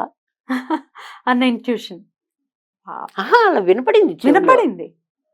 ఇప్పుడైనా నమ్ముతావా అని అనిపించింది. నువ్వు నమ్మవు పద్మిని, నాకు ఇప్పటికి కూడా కళ్ళల్లో నీళ్ళు వస్తాయి అది తలుచుకుంటే. ఆ క్షణం నుంచి నేను ఇంక ఈ వాదన గీదన అన్ని పోయినాయి నాకు. నాకు తెలియకుండా వాళ్ళకన్నా ముందు నేనే పరిగెత్తడం హారతి అంటే. క్యూలో వెళ్ళి నేనే ముందు నిల్చోవడం. నేనే రాత్రిపూట అప్పుడు చిన్న పరుపులు దిండు తీసుకునేవాళ్ళం. ఎంత రూపాయేమో పరుపు, ₹10 దిండు అద్దెకిచ్చేవారు. బయట ఇవేమి ఉండేవి కావు. ఒక్క ఆయన ఎవరు, ఈ వాడా కాకుండా ఇంకొక వాడా ఉండేది. ఆ వాడాల్లో మాత్రమే మనకి అకామిడేషన్ ఇచ్చేవారు. ఇంకా అందరూ బయట పడుకోవాలి. పొద్దున్నే హారతికి వెళ్ళాలంటే కాగడ హారతికి ఆ పరుపు దిండు వేసుకొని ఆరు బయట పడుకునేవాళ్ళం. అది క్యూ అనమాట. ఫస్ట్ ఉన్నవాడు ఫస్ట్ పరుపు, 2, 3, 4, 5 అట్లా. మేము కూడా అలాగే పరుపులు వేసుకొని పడుకున్నాం అనమాట క్యూ కోసం అని. పొద్దున్నే లేచాము, ఇంకా మనం ఏం మొహం కూడా కడుక్కోరు, ప్రతిరోజు అంతే అలా వెళ్ళిపోవడమే ఆ కాగడ హారతికి. ఇంకా ఆ పరుపులు చుట్టాలి, ఆ దిండు చుట్టాలి, తీసుకెళ్లి దాని ప్లేస్ లో పెట్టాలి, వచ్చి లైన్ లో నా ప్లేస్ లో నేను నిలబడాలి. అప్పట్లో ఈ మోసం కూడా ఉండేది కాదు, దూరడాలు గీరడాలు అలాంటివి ఉండేవి కావు. వెళ్ళిపోయాయి, కాగడ హారతి చూసుకున్నా. ఇంకా తర్వాత వీళ్ళు ఇంకా అటు పోదాం ఇటు పోదాం అంటే ఇటు పోవద్దు, 4 హారతులు మనం ఇక్కడే ఉండి చూడాలి అని మొదలెట్టాను. మీరే అలా చూశాను. అలా మొదలైంది నాకు బాబా గారి నిజంగానండి, నిజంగా అద్భుతమే. మీ తండ్రే అయితే ఆయన ఖచ్చితంగా. అలా ప్రతి ఒక్కరికి కూడానండి ఆయన చూపించేటటువంటి మెరాకిల్స్ చెప్తూ ఉంటారు. ఎన్ని మెరాకిల్స్ అని చెప్పాలి, స్వామి సాయినాథుని లీలలు అమోఘం అసలు అని చెప్తూ ఉంటారు. ఎలా తట్టుకోవాలి ఇలాంటి మాటలు ఒకసారి చెప్పండి. మీకు ఎన్నో విన్నుంటారు, సుమారుగా 89 అంటే 35 సంవత్సరాలుగా మీరు వింటూనే ఉండాలి సాయి గురించి. కానీ ఇదివరకు ఇంత లేదమ్మా. లేదు ఆయన గురించి, అంటే ఇళ్లలో మాత్రం అంటూ ఉండేవారు, ఆయన ఒక ముస్లిం పకీర్, ఆయనే పూజ చేయడం అనేసి. మనం పూజ కన్నా నేను ఎక్కువ ఎవరితో చెప్పినా కూడా, ఈవెన్ నవ్వు ఎవరితో చెప్పినా కూడా నేను చెప్పేది ఏంటంటే, ఆయన ఒక మంచి సంఘ సంస్కర్త, ఒక మంచి మోటివేటరు. నీ ప్రతి సమస్యకి ఒక సొల్యూషన్ చూపిస్తున్నారు ఆయన. అలాంటప్పుడు ఆయన్ని మనము, ఆయన మార్గంలో మనం పోవడంలో తప్పే ఉంది. ఖచ్చితంగా. అయితే నువ్వు దేవుడు అని అనుకోక్కర్లే పద్మిని, దేవుడు అని అనుకోక్కర్లేదు. ఒక మంచి వ్యక్తి, ఇప్పుడు ఒక మంచి వ్యక్తి ఉన్నారనుకోమ్మా, ఆయన వెనకాల మనం పోవడంలో తప్పేం లేదు. ఇది మన బ్రాటప్ లోనే ఉంది, మన హైందవంలోనే ఉంది. ఇది ఈశ్వరుడు సర్వాంతర్యామి అని చెప్పారు అని అంటేనే దాని అర్థం అదే కదా. అంతే, ఎందులో అయినా ఈశ్వరుణ్ణి చూడు నువ్వు అనే కదా. ఇలా మాట్లాడితే ఇంకా దీన్ని కూడా వక్రీకరించి మాట్లాడి ఇష్టం వచ్చినట్టు తిడుతూ బాబాలకి మొక్కుతున్నారు, లేకపోతే సమాధులకి మొక్కుతున్నారు, పెంట కుప్పలకి మొక్కుతున్నారు అని ఇష్టం వచ్చినట్టు నోటికి మరి నరం లేని నాలిక ఏదైనా వాగుతుంది అని అనడానికి ప్రత్యక్ష నిదర్శనగా కొంతమంది ఉండటము, కొంతమంది ఇష్టం వచ్చినట్టు పేట్రేగిపోయి మాట్లాడటము. ఆ కొంతమందిలో కూడా ఎక్కువ భాగం మనం చెప్పచ్చు చెప్పకూడదు, పీఠాధిపతులే ఉన్నారు. పీఠాధిపతులు ఉన్నారు ఖచ్చితంగా. మన ఈ మధ్య చాలా యూట్యూబ్లు చూశారు, ఆయన ఎవరో అస్సాం పీఠాధిపతి ఎలా మాట్లాడుతున్నాడంటే నోటికి వచ్చినట్టు. అసలు మీరు పీఠాధిపతి అయినప్పుడు మీరు మీ మాట ఎంత చక్కగా ఉండాలి, మీ మాటలో మంచితనం ఎంత చక్కగా ఉండాలి. ఒకవేళ మీరు ఎవరినన్నా క్రిటిసైజ్ చేయదలుచుకున్నా కూడా there is a limitation for your language. ఖచ్చితంగా మీరు అసలు ఒక రకంగా మనం ఎప్పుడు కూడా మామూలుగా మాట్లాడుకోం, అలా తిట్ల రూపంలో తిట్టిన వాళ్ళు కూడా చూశాను నేను. నాకు అక్కడే అనిపించింది, మీరు ఎలాంటి పీఠాధిపతి అవుతారు? ఏముంది అసలు అనర్హులు డెఫినెట్ గా. మాట అందంగా సౌమ్యంగా లేనప్పుడు అసలు అనర్హులు. అలా ఇప్పుడు ఒకళ్ళని తిడుతూ, ఇప్పుడు వాళ్ళు ఇప్పుడు సాయి గురించే మాట్లాడుతున్నాం కాబట్టి సాయిని తిడుతూ, సాయి గురించి విషాన్ని చెల్లుతూ, విషాన్ని నింపుతూ బుర్రల్లో రకరకాల మాటలు మాట్లాడే వాళ్ళని మనం అసలు ఎలా చూడొచ్చండి? వాళ్ళని ఎలా ఎదుర్కోవచ్చు? అసలు అసలు వాళ్ళని పట్టించుకోకూడదు. పట్టించుకోవద్దు. You should Ignore. Ignore them. అంటే నిజంగా పడితే అంతే. ఆ. కానీ వాళ్ళతో నోరు పెట్టామనుకోండి వేస్టే అనిపిస్తుంది. పెంటలో నోరు పెట్టినట్టు అంతేనా? పెంట మీద రాయేస్తే ఏమవుతుంది? మన మొహం అంతా జరుగుతుంది. కరెక్ట్. కానీ కాకపోతే వాళ్ళల్లో కొంచెమైనా ఒక ఇంగిత జ్ఞానం ఉమ్, ఉండాలి. ఎందుకంటే ఇప్పుడు పీఠాధిపతులు కానీ మాట్లాడుతున్న వాళ్ళు కానీ అనేది ఏమిటంటే మన హిందూ ధర్మము, మన హిందూ దేవుళ్ళు ఉన్నారు కాబట్టి అంటున్నారు. కానీ హిందూ ధర్మంలో మనకి సర్వమత సమానత్వం ఉంది. ఉంది. అవునా? మనం మామూలుగా కూడా ఈ రోజు కూడా మనం చర్చికి వెళ్తాము, మసీదులకి వెళ్తాము, మన గుళ్ళకి గుళ్ళకి వెళ్తాం. వెళ్తాం. వాళ్ళు రారు అని అంటే వాళ్ళలో ఆ పరిపక్వత లేదు. లేదు, మనకుంది. మన మనం ధర్మంలోనే చూడగలుగుతున్నాం. ఉంది. ఆ, మన ధర్మంలోనే ఉందది. ఆ. మన మతంలోనే ఉందది. ఆ. ఏంటి ఆ పరిపక్వత ఉంది, మనకు ఆ మెచ్యూరిటీ ఉంది. ఉమ్, దేవుడు ఒక్కడే అని ఇప్పుడు మనం వివిధ రూపాల్లో దేవుణ్ణి చూస్తున్నాం అంటే అది కామన్. అది అంటే ఎలా, ఇప్పుడు నువ్వు పద్మిని, ఇంకోళ్ళు లావణ్య, ఇంకోళ్ళు చైతన్య, ఇంకోళ్ళు ఇంకొకటి, అలా మనం ఎలా చూస్తున్నాం అలా మనకు నచ్చిన రూపంలో. కానీ లేకపోతే భగవంతుడు అసలు ఏమంటారంటే అన్ని రకాలుగా బాగున్నటువంటి అన్ని గుణాలు, సకల గుణాలు ఉన్న వ్యక్తి అతను మానవుడైనప్పుడు కూడా దేవుడు అవుతాడు. ఖచ్చితంగా. రాముడు అలాగే కదా, నరుడుగా వచ్చాడు, మానవుడే. కానీ దేవుడు ఎలా అయ్యాడు? ధర్మాచరణ చేయబట్టి దేవుడు అయ్యాడు కదా. అలాంటప్పుడు సాయిబాబాని మనము దేవుడు అనడంలో తప్పే ఉంది. అయితే రకరకాల, మరి ఇందులో దేవుడు కాదు అని చెప్పటానికి నేను ఇందాక రంధ్రాన్వేషణ అని చెప్పాను కదా, ఈ బాల వితంతువు ఎవరైతే ఉన్నారో, రకరకాల కామ వాంఛల్ని తీర్చుకోవటానికి ఎవరైతే ఆయన దగ్గరకు వస్తారో వాళ్ళని టెస్ట్ చేయటానికి, అంటే వీళ్ళు డబ్బుకి లోభత్వం చూపిస్తున్నారా, డబ్బు మీద వ్యామోహంతో ఉన్నారా, లేకపోతే కామంతోనే ఉన్నారా అనేది టెస్ట్ చేయటానికి ఒకటి డబ్బులు అడగటం, ఇంకొకటి ఆ బాల వితంతువు ఇంటికి పంపించటము, అక్కడ ఏమేమి కార్యకలాపాలు జరిగాయో మీ ఊహకే వదిలేస్తున్నాను అని అనటం, దీన్ని ఎట్లా డైజెస్ట్ చేసుకోవచ్చు? కానీ అక్కడ కార్యకలాపాలు జరిగాయని వీళ్ళ ఊహ కరెక్ట్ అనుకుంటే ఎట్లా? మనం సచ్చరిత్రలో ఏం చదివాము? ఆయన వాళ్ళ దగ్గరికి ఎందుకు పంపించేవారు? వాళ్ళు వచ్చి ఈయనకి ఏమని అడిగేవారు? నాకు ఆత్మ సాక్షాత్కారం కావాలి, అది ప్రసాదించు బాబా. అవునా? షాప్ లో దొరికి ఎట్టపండా తీసుకొని తినేయడానికి. నీకు ఆత్మ సాక్షాత్కారం కావాలంటే నువ్వు ముందు అసలు ఈ భూమి మీద ఉన్న కోరికలన్నీ వదిలేయాలి, త్యజించాలి. ఎంత సాధన చెయ్యాలి, బోళ్ళంత సాధన చెయ్యాలి. అవునా? అది అసలు నువ్వు వదిలేవా లేవో తెలుసుకోవడానికి పరీక్షలు మన వాళ్ళు అంటారు కదా, కాంతా కామం అని అంటారు. కాబట్టి కాంతనే కాదు, ఈవెన్ డబ్బు కూడా. అవునా? దానికోసం అని చెప్పి కాసులు కామాన్ని వదిలారా లేరా అని తెలుసుకోవడానికి పంపించేవాడు ఆయన. ఆయన భిక్షం అడగడం కూడా ఏమన్నా ఆయన దాచిపెట్టాడా హుండీలు? ఇచ్చేసేవారు కదా ఏ రోజుకి ఆ రోజు. నేను ఒక ఫకీర్ని, నేను వెళ్ళిపోయి భిక్షాటం చేసుకొచ్చుకుంటా అనేవాడు. కానీ ఇలా నేను భిక్ష ఇస్తే ఓ 15 రూపాయలు నన్ను దక్షిణ అడిగితే నేను ఇస్తే, సపోజ్ నువ్వు అవసరం ఉంటే నీకు, పక్కన వాళ్ళు అవసరం ఇచ్చేసేవారు. ఆయన దక్షిణ అడగడంలో మీనింగ్ ఏంటి? ఇతనికి కాసుల మీద ఎంత ప్రేమ ఉంది, నేను అడిగినంత ఇస్తాడా ఇవ్వడా? ఇప్పుడు నిజంగా బాబా గారి మీదే గనక వాళ్ళకి గౌరవం భక్తి ఉంటే ఆయన అడిగినంత మనమైనా అంతే టపక్కుని తీసి ఇచ్చేస్తాం, పరుసు తీస్తాం, ఎంత అడిగితే అంత ఇస్తాం.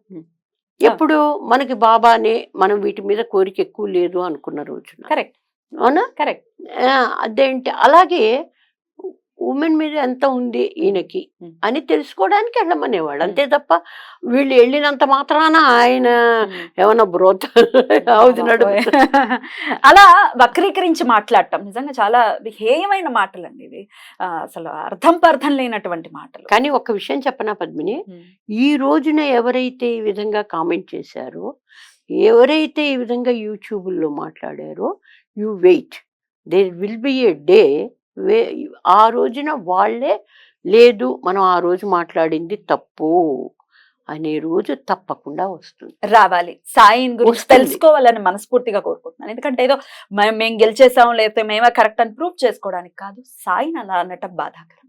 సాయి గురించి తెలుసుకోవాలి, సాయి కృప వాళ్ళకు ఉండాలని మనస్ఫూర్తిగా కోరుకోవటం. డెఫినెట్లీ అది జరగాలి. అది జరుగుతుందమ్మా, జరుగుతుంది. ఉమ్. ఎందుకంటే ప్రతి వారికి కూడా ఒక ఆత్మ విమర్శ అనేది ఒకటి ఉంటుంది. ఇప్పుడు వాళ్ళు అలా మాట్లాడారు కానీ వాళ్ళు పీఠాధిపతులు అవడమో లేకపోతే గుళ్ళనో లేకపోతే వ్యాపార, ఇప్పుడు ఈ మధ్య ఇంకొకటి పద్మిని, ఉమ్. గుళ్ళు కూడా వ్యాపార సంస్థలు అయిపోయినాయి, ఉమ్, ఉమ్, ఉమ్, గుళ్ళని. ఉమ్. అలా ఆ వ్యాపార పరంగా మాట్లాడుతున్నారు అనే అనుమానం కూడా మనకు వస్తుంది. ఉమ్, ఎందుకంటే ప్రతి వారు సాయి సాయి సాయి అని పరిగెడుతున్నారు. ఉమ్, బోళ్ళని కాసులు అక్కడికే పెడుతున్నాయి, బోళ్ళంతా అన్ని రకాలుగా. అయ్యో మనమంతా ఇలా అయిపోతున్నాం, అలా అవుతోంది అని కూడా మాట్లాడేవాళ్ళు మాట్లాడచ్చు. కానీ సాయి గుళ్ళల్లో మనం చూసుకుంటే ప్రతినిత్యం రుద్రంతో అభిషేకం జరగటం, షిరిడీలో అయితే మనకు తెలిసిందే, రుద్రంతో అభిషేకం చేయటం, 4 పూట్ల హారతులు జరగటం. ఎక్కడ ఏ గుడి ఉన్నా సాయి, ప్రపంచంలో ఎక్కడున్నా కూడా సాయి గుడులు ఖచ్చితంగా 4 పూట్ల హారతులు జరగటం, అంతా వైదిక పరంగా క్రతువులు జరగటం అనేది మనం చూస్తూనే ఉంటాం. మరి మిగతా గుడుల్లో కొంతమంది అంటూ ఉంటారు, మిగతా గుడుల్లో ఎంతవరకు ఇంత కరెక్ట్ గా జరుగుతున్నాయి అనేది ప్రశ్నార్థకమే. ఇది కూడా ఆలోచించుకోవాలి కదా. అది కరెక్ట్. ఇంకొకటి నువ్వన్నట్లుగానే వైదిక పరమైనటువంటి ధర్మాలను ఆచరిస్తూ గుళ్ళల్లో జరుగుతున్నవి అనడానికి అన్ని చోట్ల కాదు, కొన్ని ప్రాచుర్యం ఉన్నటువంటి గుళ్ళల్లో తప్ప. ఇంకొకటి నువ్వు మరీ గమనించవలసిన విషయం ఏంటంటే, నేను చెప్పచ్చో చెప్పకూడదు కానీ ప్రతి గుడికి ఒక మాన్యం ఉంటుంది, ఇంతనో అంతనో అంత. దాని మీద కన్నేసి దీన్ని ఎలా కొట్టేయాలని చూస్తున్నారు కానీ ఇది గుడి ప్రాపర్టీ, మనం దీన్ని రక్షిద్దాము, ఇది గుడి, మనం హిందూ ధర్మంలో ఉన్నాము అని ఆలోచించే వాళ్ళు చాలా తక్కువ.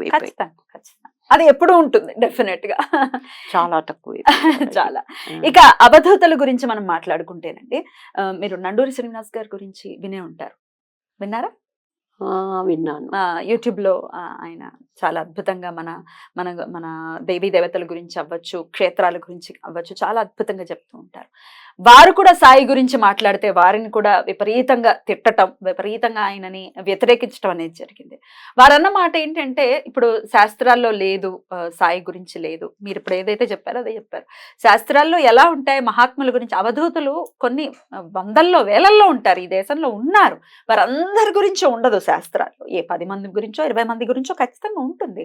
సాయి గురించి లేనంత మాత్రాన, లేకపోతే ఇకపై వచ్చేటటువంటి ఏ అవధూత గురించి అయినా లేనంత మాత్రాన వాళ్ళు అవధూతలు కాకపోరు, మహాత్ములు కాకపోరు. ఆత్మ సాక్షాత్కారం లేదు, ఆత్మ జ్ఞానాన్ని ఎవరైతే తెలుసుకుంటారో వారు ఖచ్చితంగా మహాత్ములు అవుతారని వారు కూడా అనటం ఖచ్చితంగా విన్నా, నేను చూశాను, కమెంట్ లో ఆయన పెట్టి ఉన్నారు, చదివాను. ఇంకొకటమ్మా, ఇప్పుడు బాబా గారు ఏదో మాయ చేసేవారు, మాయాజాలం ఉండేది, ఆయనంతా మ్యాజిక్ చేస్తారు కాదు, ఆయన ఆత్మ సాక్షాత్కారాన్ని పొందారు. ఆయన అన్ని స్టేజ్లు దాటి ఆ లెవెల్కి వెళ్ళాడు. అలా వెళ్ళిన వాళ్ళకి మనోనేత్రం ఉంటుంది.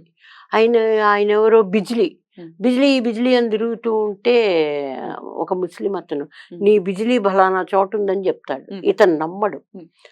నమ్మనప్పుడు సరే నువ్వు కూర్చొని సట్కా తీసి కొట్టి అక్కడ నిప్పుని నీళ్ళని బుట్టించుకొని జోబులోంచి ఒక హుక్కు, ఆయన హుక్కా పీలుస్తూ ఉండేవారు, అది తీసి చూపిస్తారు. ఎందుకు అది చూపించారంటే అక్కడ మంత్రం కాదు, అతని ఉద్దేశం ఏమిటయ్యా అంటే, నాయనా నేను చెప్పింది కరెక్టు అని నిరూపించడానికి. సిద్ధులన్నీ పొందిన వాళ్ళు అయ్యి ఉండాలి వాళ్ళు కదా. అసలు ఆ లెవెల్కి మనిషి రావాలంటే ఎంత సాధన అవసరం, చాలా. అసలు ముందు మన ఆత్మజ్ఞానం రావాలంటేనే బోల్డన్ని స్టేజ్లు మారాలి మనం, అవునా? అదేంటి అలాంటి దీనిలో బాబా గారు అవి కనుక్కోగలిగారు. నా మాయాజాలం చేసేవాళ్లే, మ్యాజిక్ చేసేవాళ్లే, ఆయన మంత్రగాళ్లే. మంత్రమైనా తంత్రమైనా ఆయనకున్నది కానీ నీకు లేదు కదా. అవును, నీకైతే లేదు కదా, నీకు నోరేసుకొని పడిపోవడం తప్ప నీకు వచ్చిందేమీ లేదు కదా. రైట్. నేను అనేది ఏంటంటే, ఆ స్టేజ్కి వెళ్ళిన ప్రతివాడికి కూడా మనోనేత్రం ఉంటుంది, చూడగలుగుతారు మనసుతో.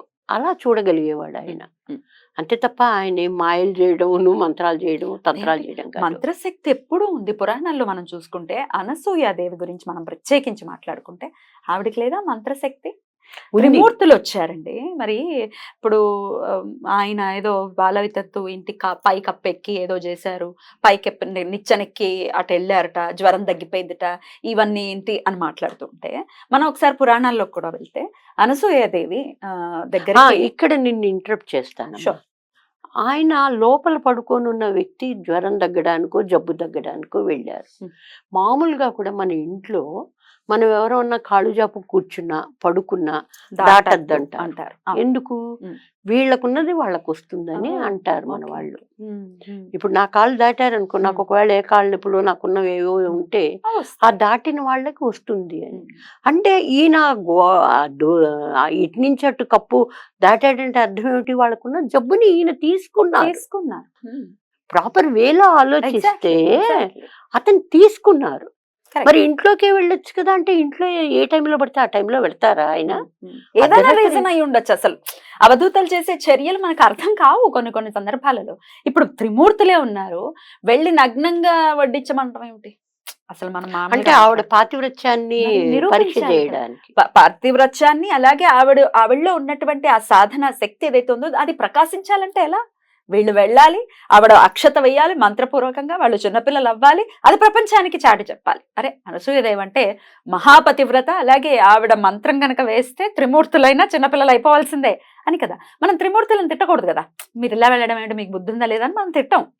ఎవరు అర్థం తిట్టరు, ఈ చేసుకుంటాం. పీఠాధిపతులు కూడా తిట్టరు. తిట్టరు. అమ్మ బాబాయ్ విష్ణుమూర్తి శివుడు ఆయన వెళ్ళారు, బ్రహ్మ బ్రహ్మ. వెళ్ళారు అని దానిలో తప్పే ఉంది అంటూ దాని మాట్లాడతారు. అంతరార్థాన్ని అర్థం చేసుకునేటటువంటి ప్రయత్నం చేయాలి మనం. తర్వాత త్రిశక్తులు కూడా పరిగెట్టుకుంటూ వచ్చారు, అయ్యో మా పిల్లల్లాగా ఉయ్యాలల్లో ఉన్నారంటే మా మొగుళ్ళందరూ పిల్లలు మళ్ళీ అక్షత వేశారు, ఇచ్చేశారు కదా, ప్రకాశించింది.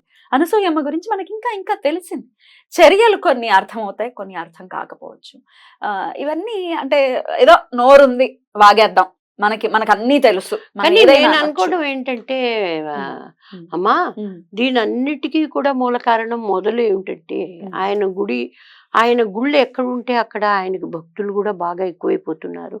భక్తులు ఎక్కువ అవడానికి రీజన్ కూడా ఏంటంటే ప్రతి వారికి ఏదో ఒక మంచి జరుగుతుంది. మంచి జరుగుతుంది. ఇప్పుడు నువ్వు బాధపడుతున్నావు, బాబాని ఇలా అంటున్నా, కారణం ఏంటి? నువ్వు నమ్ముతున్నావు. నేను నమ్మాను, నువ్వెందుకు నమ్మావు? నాకేదో నీకు జరిగింది. కొన్ని జరిగినాయి కాబట్టి. అవునా? నాకు జరిగింది, నాకు పెళ్లి చేశారు స్వామి.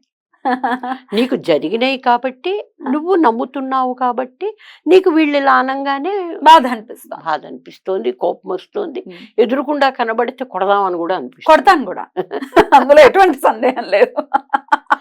అది ఇప్పుడు నేను 88 వరకు అసలు ఏమీ పట్టించుకొని నేను ఒక్కసారి ఈ విధంగా మారిపోయాను అంటే మరి ఆయన మిరాకిలే కదా. డెఫినెట్లీ. పైగా ఆయన అడిగారు నన్ను, ఇప్పుడైనా నమ్ముతావా? అలాగే వినపడింది పద్మిని, అలాగే వినపడింది. ఇప్పుడైనా నమ్ముతావా అన్నారు ఆయన. ఒక డైలాగ్ ని ఒక సినిమాటిక్ గా చెప్తున్నట్టుగా అలా అంతే. వెంటనే ఇంకా నమ్మాలి, తప్పదు. మరి ఇప్పుడు నా డిస్కషన్ అక్కడ ఎవరికీ తెలియదు. ఒక గాలిలోంచి ఒక మాట నాకు అలా వినపడింది అన్నప్పుడు, నేను ఆయన మందిరంలో ఉన్నప్పుడు వినపడింది అన్నప్పుడు డెఫినెట్ గా అది ఆయన మిరాకిలే అది. అట్లా ఎంతమందికో ఎన్నో జరుగుతున్నాయి, ఎంతో మందికి. ఎందుకమ్మా నేను వారం వారం ఈ పారాయణలు నడుపుతానా? ఎలాంటి మెరాకిల్స్ మీకు అంటా పడ్డాయి? అబ్బో అసలు నేను చెప్పలేనమ్మా. అసలు ఎన్ నెంబర్ ఆఫ్ మిరాకిల్. అస్సలు మర్చిపోలేని మెరాకిల్ అంటే ఏంటి? ఏదైనా ఒక్కటి చెప్పండి అమ్మ. నాకొకటి జరిగిందమ్మా, చెప్పండి. నాకు 98 కాదు 2000లో నాకు హార్ట్ అటాక్ వచ్చింది. ఓకే, నేను నిమ్స్లో జాయిన్ అయ్యాను. చాలా సీరియస్గా వచ్చిందని డాక్టర్లు చెప్పారు, ఐసీయూలో చేర్చారు. నా పక్కన నా స్నేహితురాలే ఉంది, ఇంకెవ్వరు లేరు. అందరూ ఎవరి ద్వారా వాళ్ళు ఆఫీసులకు వెళ్ళారు. మా బాబు ఉన్నాడు, వాడు చాలా చిన్న పిల్లవాడు. వాడు నా ఫ్రెండ్ని పిలుచుకురా పో అంటే పక్క సందుకి వెళ్ళి, నేను క్వార్టర్స్లో ఉండేదాన్ని, పిలుచుకొచ్చాడు. పిలుచుకొస్తే ఆవిడొచ్చారు. ఆవిడ వచ్చిన తర్వాత కలిసాము, నిమ్స్కి వెళ్ళాము, జాయిన్ అయిపోయాము. బికాజ్ నేను నా ఐడి కార్డు చూపించాను, జాయిన్ అయిపోయాను. ఐసీయూలో తీసుకున్నారు. వాళ్ళు ఆవిడకి చెప్పారు, మ్యాసివ్ అటాక్ వచ్చిందండి ఈవిడికి. నేను పడుకొని, మా పెద్దమ్మాయి అప్పుడే అమెరికా వెళ్ళిన కొత్త, ఎవరు పంపించని టైంలో, అంటే అంతకుముందు వెళ్ళేవారు. 98లో మా సర్కిల్లో సెక్రటేరియట్లో మా లేడీ సర్కిల్లో నేనే ఫస్ట్ పర్సన్ని పంపించాడు అమెరికాకి. అంటే మా సర్కిల్ వరకు మేము 22 మంది అలా ఉండేవాళ్ళం, ఫ్రెండ్స్ గ్రూపు. వాళ్ళందరికీ ఏమిటంటే చాలామంది సెక్రటేరియట్లో పాపం అడ్మైర్ చేసేవారు నన్ను, ఎందుకంటే అంత కొంచెం ఫెరోషియస్ లీడర్ నన్ను. Feminist. Definitely there is no doubt. నేను చెప్పా కదా, నేను ఇంటర్వ్యూలో అవి కూడా మానేశాను. Yeah. Because Yeah. నేను I can't talk against women. And at the same time ఇప్పుడున్న సిచ్యువేషన్స్ ని నేను కన్విన్స్ అవ్వలేను. Right. ఇప్పుడున్నటువంటి గర్ల్ చైల్డ్ మెంటాలిటీతో నేను మీరు కన్విన్స్ సెట్ కావట్లేదు. రైట్, దాని గురించి మళ్ళీ మాట్లాడదాం మనం వివరంగా. అయితే ఇంకప్పుడు నేను పడుకొని సరస్వతి నాకు ఎలాంటి ఆవిడ పేరు సరస్వతి. సరస్వతి నాకు ఎలాంటి కోరిక లేదు, కానీ పెద్దమ్మాయిని పంపించి 2 years అయింది, పిల్ల చదువు అయింది కానీ ఇంకా రాలేదు, ఒక్కసారి అమ్మాయిని చూస్తే చాలు అన్నా నేను. మీరెవరూ ఊహించలేరు. ఇలా పడుకున్నాను. ఆవిడ డాక్టర్ గారు అన్నారు, ఈవిడికి మంచి తలనొప్పి వస్తే పర్వాలేదండి, రావాలి, ఏదో మరి ఏ ఇంజెక్షన్ ఇచ్చారు ఏం చేశారో నాకు తెలీదు అన్నారు. నేను ఇలా పడుకొని ఉన్నా, పక్కన ఆవిడేమో ఏం పర్వాలేదు అంటోంది. అదొకటే వినపడింది. నాకు నిద్ర వస్తోంది, ఇంకా నిద్రపోలా, మేలుకొని ఉన్నా. ఈ ఎడమ చెవులో పైనుంచి బాగా దగ్గర దగ్గర ఒక 2 meters హైట్ నుంచి ఇలా ఒక జ్యోతి, తెల్లగా ఉంది పాలలాగా జ్యోతి, అలా దిగొస్తుంది ట్యూబ్ లైట్ లాగా. వచ్చి నా చెవు దగ్గర కరెక్ట్గా ఆగింది. ఇది మాత్రం నేను ఉన్నది, నాకు జరిగిన అనుభవం జరిగినట్టుగా చెప్తున్నాను. ఆగి నా చెవిలో ఏమని వినపడిందంటే, ఆవిడన్నారు, మీరు నమ్ముకునే బాబా ఉన్నారండి అన్నారు ఆవిడ. నా చెవిలో ఎలా వినపడిందంటే, నీకేమీ కాలేదు, నీకేమీ కాదు కూడా, 20 ఏళ్ల క్రితం నువ్వు ఎలా ఉన్నావో ఇప్పుడు నువ్వు మళ్ళీ అలాగే ఉంటావు, బాధపడకు అంతే. ఇలా నేను కళ్ళు మూసుకొని ఉన్నాను. కళ్ళు ఇలా తెరిచి, సరస్వతి నాకేం కావాలా, నాకేం కావాలా, నాకేం కావాలని అరుస్తున్నాను నేను. ఆవిడకి భయం వేసి డాక్టర్ దగ్గర పరిగెత్తి, ఇదేమంటారా ఏం కాలేదట. అది కూడా చాలా ఉద్వేగంతో అంటున్నాను. ఆవిడకి భయం వేసి పరిగెత్తి డాక్టర్ దగ్గరికి. ఇప్పుడు నీకు చెప్తూ ఉంటే నేను, నాకు అసలు ఆ అనుభవము వస్తుంది, కళ్ళల్లోంచి నీళ్లు వస్తుంది. అసలు ఇలాంటి మిరాకిల్స్ మనం చెప్పకూడదు అంటారు, కానీ ఇప్పుడు అవసరం, మీరు చెప్పాలి, తెలియాల్సిన అవసరం ఉంది. ఎందుకంటే ఇలాంటి అనుభవం పొందిన వాళ్ళు కూడా చెప్పకపోతే ఎవరెవరో చెప్పింది నిజం అనుకుంటారు, సాయికి దూరం అవుతారు. ఇది నాకు జరిగింది 2000లో. 24 సంవత్సరాలు అవుతాం. తర్వాత డాక్టర్స్ వచ్చారు. సాయంత్రంగా సీనియర్ వచ్చారు, జూనియర్ చెప్పింది ఇట్లా అయిందమ్మా, అదమ్మా, ఇదమ్మా అని. శేషాద్రి గారిని, శేషగిరిరావు, డాక్టర్ శేషగిరిరావు గారు వచ్చారు.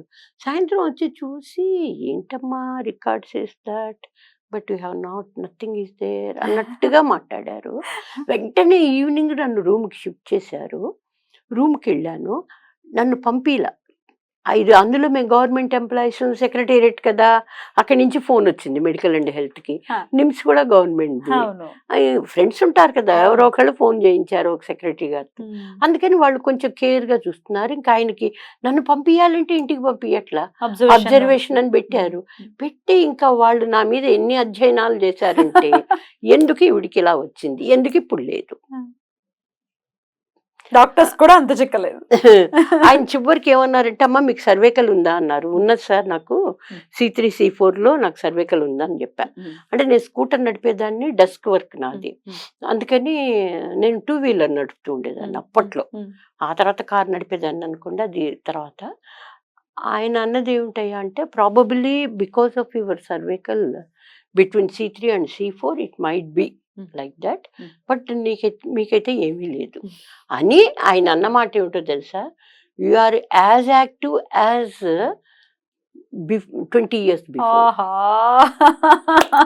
Same dialogue, you are as active as that, your age is 20 years before అన్నారు. సాయి ఏం చెప్పారో అదే మాట డాక్టర్ కూడా చెప్పారు. డాక్టర్ గారి పేరు కూడా గుర్తుంది. ఈ రోజుకి కూడా ఆయన అంటే నాకు చాలా గౌరవం, ఆ డాక్టర్ అంటే. మరి వారు ఎక్కడున్నారో ఆ తర్వాత నేను ఎప్పుడు వారిని కలవలేదు, కానీ అది ఇట్లాంటి ఈ మిరాకిల్ కన్నా ఇంకా ఏం మిరాకిల్ కావాలమ్మా మనకి. ఇంకేం ఎందుకో నాకు చాలా మంది షేర్ చేస్తారు ఈ బాబా చదువుతూ కూడా, మేడం నాకు వదలాలని లేదు మేడం, కానీ నాకేమో కుదరడం లేదు, నాకు ఇలా జరిగింది, బాబా వల్ల నాకు అన్నీ జరిగినాయి, బాబా వల్ల నాకు ఇది జరిగింది, అది జరిగింది అని చెప్తారు. ఇదే సేమ్ ఇలాంటిదే మా ఫాదర్ విషయంలో మళ్ళీ 2007లో జరిగింది నాకు. ఏం జరిగిందండి? ఆంధ్ర మహిళా సభలో మా ఫాదర్ జాయిన్ అయ్యి ఉన్నారు. అలానమ్మా నేను పెద్ద పెద్ద పూజలు చేయడం, విగ్రహాలు పెట్టడం, పూలు తీసుకొచ్చి వెయ్యడం ఏమీ లేదు. కాకపోతే ఏంటంటే నేను బాబా దగ్గర నిలబడి నేను చెప్పేది ఏమిటంటే, నాయన సంఘంలో నేను సహాయం చేస్తాను నా చేతిలో ఉన్నంత వరకు. 10 మందికి నేను సహాయం చేస్తాను. అదే 10 అంటే ఎవరు ఏది కోరుకుంటే అది నాది దాటిపోయిన తర్వాత నేను చేయలేను. నా వరకు నేను చేస్తాను. అలాగే ఉంటాను కూడా నేను సోషల్గా కూడా, సోషల్ వర్క్ చేసేటప్పుడు కూడా నాకు చేతైన సహాయం, మాట సహాయం కానీ ఇంక ఏదైనా సహాయం అయితే చేస్తాను. అలా అని ఇండిసిప్లిన్డ్గా ఉండను, అవతల వాళ్ళని ఇండిసిప్లిన్గా తయారవ్వనివ్వను. ఎవరిని హర్ట్ చేయరు, ఎవరిని వాంటెడ్గా. ఇదే కదా సాయి చెప్పేది. 10 మందికి సహాయపడనే కదా సాయి చెప్పేది, అంతకుమించి ఏం చెప్పట్లేదు. ఆయనకి దండం పెట్టుకోవడం కూడా నేను అలాగే దండం పెట్టుకొని ఆఫీస్కి వెళ్ళేదాన్ని. బాబా 10 మందిలో నేను ఒకటిగా బతుకుతూ 10 మందికి సహాయపడుతూ 10 మంది నా కోసం బతికెట్టుగా నన్ను ఆశీర్వదించు. ఎప్పుడు ఇదే దండం పెట్టుకునేదాన్ని. మా పిల్లలకు కూడా అదే చెప్తాను. 10 మందికి కోసం అని బతుకుతున్నట్టుగా 10 మందిలో నేను ఒకటిగా ఉండాలి, 10 మందికి నేను సహాయపడాలి. మా నాన్నగారిది 2007లో అమ్మ ఆయనకి హార్ట్ అటాక్ వచ్చింది. అంటే ఆయనకి ఇంతకు ముందు ఒకసారి వచ్చింది, మళ్ళీ వచ్చింది. హాస్పిటల్లో ఉన్నారు, ఆంధ్ర మహిళా సభలో ఉన్నారు. అందరం వరి అవుతున్నాము. ఒక లేడీ డాక్టర్ ఉన్నారు, ఆవిడ షీఈ్ వెరీ గుడ్ కార్డియాలజిస్ట్. ఆవిడ ఏం చేశారంటే, ఆయన బతకడం కష్టం అమ్మా అని చెప్పారు. అందరం వరిగా అందరం బయట కూర్చుంటాం కదా హాస్పిటల్ అనేటప్పటికీ, లోపల రానివ్వరు. నేను మా చెల్లెల్ని తీసుకొని సాయంత్రం 5:05 టైంలో మా నాన్నగారిని చూడడానికి లోపలికి వెళ్ళాను. వెళితే మా సెకండ్ సిస్టర్ని తీసుకొని లోపలికి వెళితే ఆయనకు ఒక ఆక్సిజన్, తర్వాత ఇంకా అన్నీ తెలుస్తుంది కదా మనకి ఎలా ఉంటుందో ఉన్నది.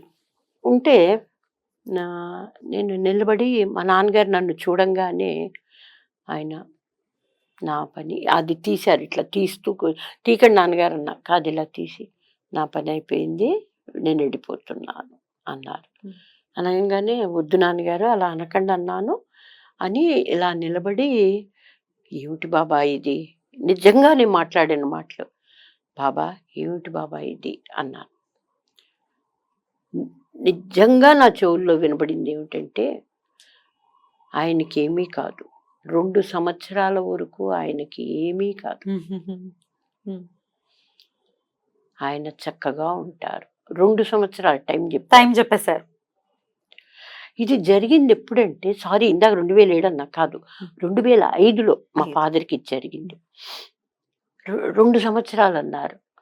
నిజంగా 2 సంవత్సరాలు బతికారు మా నాన్నగారు. వారు చేయాల్సిన బాధ్యతలు చేశారు. అంటే చిన్నపిల్లలు ఉన్నారు, మా అమ్మగారు పోయారు చాలా చిన్న వయసులో. ఆయనకి మరి సింగిల్ పేరెంట్ కాబట్టి చాలా బాధ్యతలు ఉండేవి. అందరి పెళ్ళిళ్ళు అన్నీ పూర్తి చేసుకున్నారు ఆ 2 సంవత్సరాల్లో.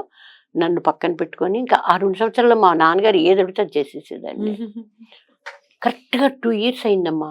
2005 నవంబర్లో హాస్పిటల్లో ఉన్నారు, 2007 నవంబర్లో వెళ్ళిపోయారు. మరి ఇంతకు మించిన నిదర్శనం ఏం కావాలి నాకు? ఏముంటుంది అసలు. కానీ ఈరోజు నువ్వు అడిగావు కాబట్టి నేను భావోద్వేగంగా ఇదైపోయి ఎమోషనల్ ఫీలింగ్ వచ్చేసి చెప్పాను. కానీ ఈ విషయాలు నేను ఎవరికి చెప్పలేదు. అంటే కొందరు నమ్ముతారు, కొందరు నమ్మరు. అపహాస్యం చేయొచ్చు, లేకపోతే ఇంకోలాగా అనుకోవచ్చు. హాస్యం చేయొచ్చు. కనెక్ట్ అయ్యే వాళ్ళకి చెప్పడమే కరెక్ట్. ఇప్పుడు నేను మిమ్మల్ని అడగడానికి గల కారణం, నేను మీకు కనెక్ట్ అయ్యాను. మన మాటలు మన చూసే ప్రేక్షకులు ఖచ్చితంగా కనెక్ట్ అవుతారు. వాళ్ళు బాధపడుతున్నారు. నా నోటీస్కి చాలా మంది చెప్పి ఉన్నారు, మాకు బాధ అనిపిస్తోంది, మీరు మాట్లాడండి, మాకు బాధ అనిపిస్తోంది, సాయిన్ అంటే మేము తట్టుకోలేకపోతున్నాం అని అన్నవాళ్ళు చాలా మంది ఉన్నారు. అది కరెక్టే. ఇంకొకటమ్మా, ఆయన మాట్లాడేటప్పుడు నేను చూసా, యూట్యూబ్ చూశాను, ఈ గ్రూపుల్లో కూడా పెడతారనమాట, ఇలా వచ్చింది, అక్కడ బాబాని పగలగొట్టేశారు, ఆ విగ్రహాన్ని, ఇది అది అనేసి. ఇలా అనేవాళ్ళు ఇంకోటి ఏమంటారంటే, మీరు నిరూపించండి సనాతన ధర్మంలో ఉన్నారా ఆయన, మన సనాతన ధర్మం చెప్పిందా అంటారు. సనాతన ధర్మంలో ఈయన ఉండడానికి, ఈయన ప్రత్యక్షమైనటువంటి ఆయన భగవంతుడు కాబట్టి అవధూతనే నమ్మచ్చుగా వచ్చారు కదా. 100 సంవత్సరాల క్రితం అంటే ఏముందమ్మా అది. ఆయన ఎప్పుడు నేనే దేవుణ్ణి అని ఎప్పుడు చెప్పలేదు. ఎప్పుడు చెప్పాలి. ఎప్పుడు చెప్పలేదు. ఆయన ఏమన్నారంటే నీకు భగవంతుడికి నేను ఒక వారధిని. ఖచ్చితంగా అలాగే చెప్పారు. అలాగే వచ్చిన ప్రతి ఒక్కరి చేత విష్ణు సహస్రనామాన్ని విశేషంగా పారాయణం చేయించడం కానీ, లేకపోతే భగవద్గీత గ్రంథాలను చదివించడం. నువ్వన్నది కరెక్ట్ పద్మిని. నేను ముస్లిం ఆచారం ఎప్పుడు చూపించాను. మసీదులో ఉంటూ మసీదుకి ద్వారకామయ్య పేరు పెట్టారు. అగ్నిహోత్రం నిత్యాగ్నిహోత్రం వెలుగుతూ ఉండేది, ఇప్పటికీ వెలుగుతోంది. ఆ దునిలోంచి బూడిద తీసి, అది బూడిదని మనం అనడానికి ఇష్టపడం గాని, ఆ విభూది తీసి పెడితే జబ్బులు అమ్మ అప్పుడు కాదు ఇప్పుడు తగ్గుతున్నాయి, ఇప్పుడు కూడా తగ్గుతున్నాయి. బూడిదని ఎలా అంటాం? అది విభూతి. మరి ఈశ్వరుడికి సమర్పించేది ఏంటి? అసలు ఆయన పేరే అది కదమ్మా సాయి అంటే. సాయి ఎక్కడా లేని అంటే అంతా వ్యాపించి ఉండటం అంటారు తెలుగులో మీనింగ్. సాయి అంటే ఏమిటంటే సర్వవ్యాప్తి. ఆయనని పిలవటం, ఆయనకు అసలు పేరు, ఊరు ఎక్కడ, ఎవరి దగ్గర పెరిగారు, ఇవన్నీ యాక్చువల్ గా అయితే తెలియవు. ఆయనను రండి అనడానికి ఈసా అనబోయి సాయి అని అన్నారు అనేది కూడా మనం చదువుకున్నాం. మహల్సాపతి గారు సాయి అలా వచ్చింది నామం తప్ప. మరి ఆయన సాయి అని ఎందుకు పిలవాలి? గోపాల్ అనొచ్చుగా, రాము అనొచ్చుగా, ఇంకోటి అనొచ్చు కదా. రామ్ అని పోని తిరిగేసి మరా అనొచ్చు కదా, అనలేదు. ఆయన సాయి అనే అన్నారు. సాయి అంటే మీనింగ్ ఏంటి? అంతటా వ్యాపించి ఉన్నది అనేది కదా మనం. అక్కడ ఆ కోయిన్సిడెన్స్ చూడిపోదు కనీసం అలా అనుకున్నా కూడా. కానీ వాళ్ళు అలాంటి వాళ్ళు ఇది విన్నారనుకో పద్మిని, మన్ని మూర్ఖులు అంటారు. మన మూర్ఖత్వం కాదు. లేదు అంటే ఆ కోయిన్సిడెన్స్ అంటారు. ఎన్ని కోయిన్సిడెన్స్ కావాలి? ఎంత మందికి ఎన్ని? మా నాన్నగారు 2 ఏళ్ళు అని చెప్పారు, కరెక్ట్ 2 years. ఎలా జరుగుతుంది? ఎలా అవుతుంది? కోటాను మందికి ఉన్నాయి ఇలాంటి మిరాకిల్స్, చాలా ఉన్నాయమ్మా పద్మిని. నాకు బోల్డ్ మంది చెప్తారు ఈ పారాయణలో, మేడం నాకు ఇలా జరిగింది, మేడం నాకు అలా జరిగింది అనేసి. ఒక అమ్మాయికి అయితే అమ్మా, మనకి వారం నువ్వు ఉన్నావు కాబట్టి నేను వేరే చెప్పక్కర్లా, హారతి అని వస్తుంది. మనం హారతి పెడతాము, పాట కూడా పెడతాం అందులో వాట్సాప్ లో. ఆ అమ్మాయి పాప హారతి ఇస్తుంటే ఒళ్ళో హారతి పడిపోయి కాలిపోయి, కానీ ఆ అమ్మాయికి ఏం కాదు. ఆ అమ్మాయి గబగబా తీసి సాయి నీకు హారతి ఇస్తుంటే ఎందుకు ఇలా అయింది అంతే. తెలియకుండా ఆ అమ్మాయి చెప్పింది అనమాట. అమ్మాయి ఎవరో కాదు, మా బంధువుల్లోనే ఒక అమ్మాయి ఉంది, కోడలు, వాళ్ళ అక్కయ్య, 2వ అక్కయ్య. ఆ అమ్మాయి చెప్పింది, ఏమీ కాలేదు మేడం, పైగా పడ్డం ఎక్కడ పడింది, ఇక్కడ పడింది బాబా. ఆ అమ్మాయి గబగబా ఇదేవిడి సాయి నీకు ఇస్తుండగా ఇలా అయింది అని అన్నదట. ఇక్కడ ఉన్న కర్పూరం, వెలుగుతున్న కర్పూరం అలా వెళ్ళి అక్కడ పడింది, కింద పడిపోయింది. అది ఎలా పడింది? ఇప్పుడు మనం ఇంత చదువుకున్నాము, గవర్నమెంట్ ఉద్యోగాలు చేశాము, సంఘంలో ఒక వ్యక్తిగా తిరిగాము, బోల్డన్ని మాటలు చెప్తూ ఉంటాము సంఘ సంస్కర్తల్లాగా, అవునా? ఇలాంటి మనం కూడా నమ్మేటువంటి నిజమైతే ఇది, ఆ అమ్మాయి ఎవరో ఏదో కల్పించిందనడానికి, on the same day itself she called me and she told me on phone that one. అమ్మాయి పేరు కాచాయిని గారు. ఇట్లా ఎంతో మంది మిరాకిల్స్ జరిగినవి, ఎంతో మంది పెళ్లిళ్ళు అవ్వటం, పిల్లలు పుట్టడం, ఇట్లా అసలు ఇంకా మన చేతిలో లేదు ఈ పరిస్థితి అన్నప్పుడు సాయి చెయ్యి పట్టుకుని ఆ పరిస్థితుల్లో నుంచి బయటికి తీసుకురావటం, ఇట్లా ఎన్నో కోట్లు, అందులో ఎటువంటి సందేహం లేదు. ఇంకా అలాంటప్పుడు ఆయన దేవుడు కాదు, ఆయన ఎప్పుడు చెప్పలా నేను దేవుడు, ఎప్పుడు చెప్పలేదు. నేను just I'm a bridge between you and God. I'll just carry whatever you required, I'll carry from the God, and what you are మీరు ఏది కోరుకుంటున్నారో అది నేను దేవుడికి చెప్తున్నాను అన్నట్టుగా. దేవుడికి మీరు దగ్గరగా ఎలా ఉండాలో చెప్తున్నాను అనేవారు, అవునా? ఇంకొకటి, ఆయన మన చేతే ఏదైనా చేయించేవారు, కానీ ఆయన చేసి నీకు ఇలా జరుగుతుంది పో అని ఎప్పుడూ ఎవరిని అనలేదు. నువ్వు ఈ విధంగా చెయ్యి, ఈ విధంగా చదువు రాను పరీక్షలు రాయడానికి భయపడ్డటువంటి ఒక డాక్టర్కి అతను ఎంత బాగా చదువు నేర్పిస్తాడు, మోటివేట్ చేసి చక్కగా. అలాని ఆయన ఏమైనా కూర్చోబెట్టి చదివించాడా? ఈ కుర్రాడి చేతే చదివించాడు, ఆ కుర్రాడే పరీక్ష రాశాడు, ఆ కుర్రాడే పాస్ అవుతాడు, అవునా? అట్లా ఇప్పటి యంగ్ జనరేషన్ కి చాలా జరుగుతున్నాయమ్మా. చాలా చాలా చాలా చాలా యంగ్ జనరేషన్ చాలా నమ్ముతున్నారు ఆయన. నమ్మాలి కూడా. ఆయన మన కోసం వచ్చినటువంటి మన అవధూతలకి అవధులు ఉండవు అని అంటూ అవధులు లేని వాళ్ళే అవధూతలు అవుతారు అని అవును. అంటారు. ఈ ఇంకొక అభియోగం వచ్చింది ఏంటి అంటే ఆయన ఇంకేమి చిల్లర అనమాట, ఇంకేమి దొరకక ఇట్లాంటి మాటలన్నీ మాట్లాడుతుంటారు. తాంబూలం వేసుకున్నారు, తాంబూలం గృహస్థులు మాత్రమే వేసుకోవాలి, ఇలా అవధూతలు లేకపోతే ఇంకొకళ్ళు వేసుకోకూడదు అని. ఎప్పుడు వేసుకున్నారు తాంబూలం? అదే తాంబూలం వేసి నోట్లో నుంచి తీసి అలా పాడేస్తే తీసుకునేవారు అక్కడికి వచ్చే భక్తులు. చరిత్రలో ఉంది, సచ్చరిత్రలో ఉంది అని. నవ్వుకోవటం మినహాయిస్తే ఇంకేం లేదా దానికి సమాధానం. ఏమీ లేదు. కాళిదాసుకు కూడా శ్యామలమ్మ నోట్లో నములుతున్నటువంటి ఏదైతే ఉందో తాంబూలం, అది పెట్టంగానే నోట్లో రాయంగానే బీజాక్షరం వెంటనే ఆయన కాళిదాసు మహాకవిగా మారారు అనేది చదువుకు కొంచెం మనం. మరి అవన్నీ నమ్మినటువంటి వ్యక్తి ఎందుకు నమ్మరు? లేదు, మేము సెలెక్టెడ్ గా ఉంటాం. మేము ఎంతసేపు సెలెక్టెడ్ గా ఉండి ఆయన ఇలా చేశాడు, ఆయన అవధూతలకి ఎవరైనా అసలు వాళ్ళక ఈ అవధూతలకి ఏవి ఉండవు, అవధులే ఉండవు, ఇది చేయకూడదు అది చేయకూడదు అన్న రూల్స్ అండ్ రెగ్యులేషన్స్ ఏమి ఉండవు. అన్నిటికీ వాళ్ళు అతీతులు డెఫినెట్ గా. ఇప్పుడు దత్తాత్రేయుడు గురించి కూడా మనం మాట్లాడుకుంటే, శ్రీపాద్ శ్రీవల్లభుల గురించి మాట్లాడుకున్నా, ఆయన ఒక ఉన్మత్తుడుగా కనిపిస్తారు శంకర భట్టుకి అని చరిత్రలో చదువుకు. ఆయన మందు దాగుతూ స్త్రీలతో ఉన్నట్టుగా, స్త్రీలు తొడ మీద కూర్చుని ఉన్నట్టుగా, అవన్నీ పరీక్షలు end of the day Shankara Bhattu కనిపిస్తుంది. అరే ఏమిటి ఆథర్కి, ఏమిటినా ఇలా ఉన్నాడు, ఈయన దత్తాత్రేయుడు ఏంటి అని పరీక్షలు ఖచ్చితంగా ఎదుర్కోవాల్సి ఉంటుంది, తప్పదు. వాళ్ళకి అవధులు ఏమిటి, పిచ్చి అంటే ఇంకా ఎల్కేజీ క్వశ్చన్స్ అన్నమాట ఇవన్నీ. ఒకంత చదువుకుంటే బెటర్. కానీ అది మాత్రం మరీ సాయిబాబాని ఆ విధంగా అనడం అనేది మాత్రం ప్రస్తుతం ఉన్న సమాజంలో బోల్డ్ మంది భక్తులే అనుకోండి, ఆయన ఫాలోవర్సే అనుకోండి, వాళ్ళందరి విచారానికి ఖచ్చితంగా వీళ్ళు పాత్రలు అవుతున్నారు. వీళ్ళ వల్లే జరుగుతుంది. అంటే అది వీళ్ళు తెలిసి చేయని తెలియక చేయని అది ఆ పాపం వాళ్ళది. అది కూడా ఖచ్చితంగా పాపం వెంటాడి తీరాలండి. ఎందుకంటే ఇది ఎమోషన్స్ తో ఆడుకోవడం కరెక్ట్ కాదు ఎట్టి పరిస్థితుల్లో. అంతే, మనోభావాలతో ఎప్పుడూ ఆడుకోకూడదు. ఇప్పుడు పెద్ద ప్రవచనకారులు మనం తీసుకుంటే, నేను దైవంగా భావించేటటువంటి చాగంటి కోటేశ్వరరావు గారి దగ్గర నుంచి మొదలుకొని పెద్ద పీఠాధిపతులు చిన్నజీరి స్వామి గారు కూడా, ఆయన కూడా చెప్పి ఉన్నారు, బాబా గారు ఆయన ఉన్నంత కాలం చేసిన మంచిని గురించే మాట్లాడండి, మిగతాది మాట్లాడదు. అలాగే చాగంటి కోటేశ్వరరావు గారు చెప్పి ఉన్నారు, మంచిని గురించే మాట్లాడు. అది మళ్ళీ నాకు అక్కడ కూడా నేను ఏకీభవించారు. ఆయన అసలు చెడు ఎప్పుడు చేశాడు? You point it out. Anything, ఎప్పుడు ఏది చేయలే. ఆయన ఒక పేరెంట్స్ దగ్గర ఆయన పెరిగినప్పుడు చిన్నపిల్లవాడే. మనము ఈ మధ్య నేను దీనిలో చూశాను, అది మేరే సాయి దాంట్లో. అప్పుడు కూడా తల్లికి కానీ తండ్రికి కానీ ఏది ఎదురు చెప్పలేదే.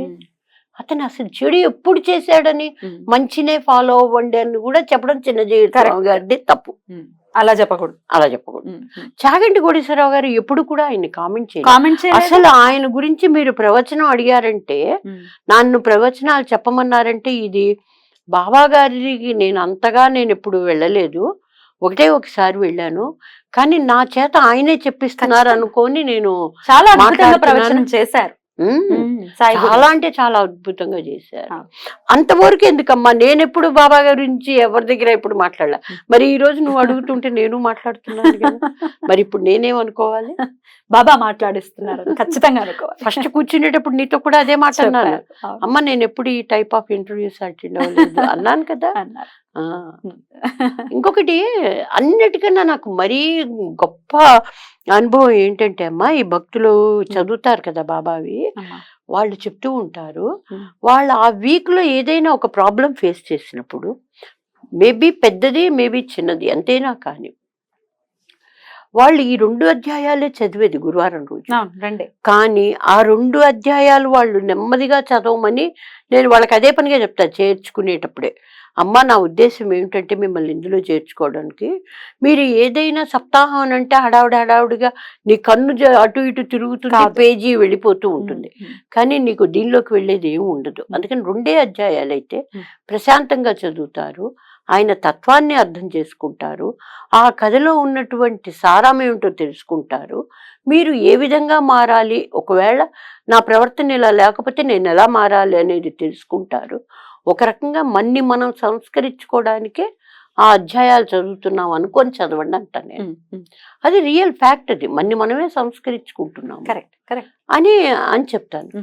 వాళ్ళు ఏం చెప్తారంటే, మేడం నాకు ఈ వారంలో ఈ ప్రాబ్లం వచ్చింది, ఈ ప్రాబ్లంకి నా ప్రాబ్లంకి అందులో సొల్యూషన్ దొరికింది మేడం అంటారు. నాకు దొరుకుతుంది.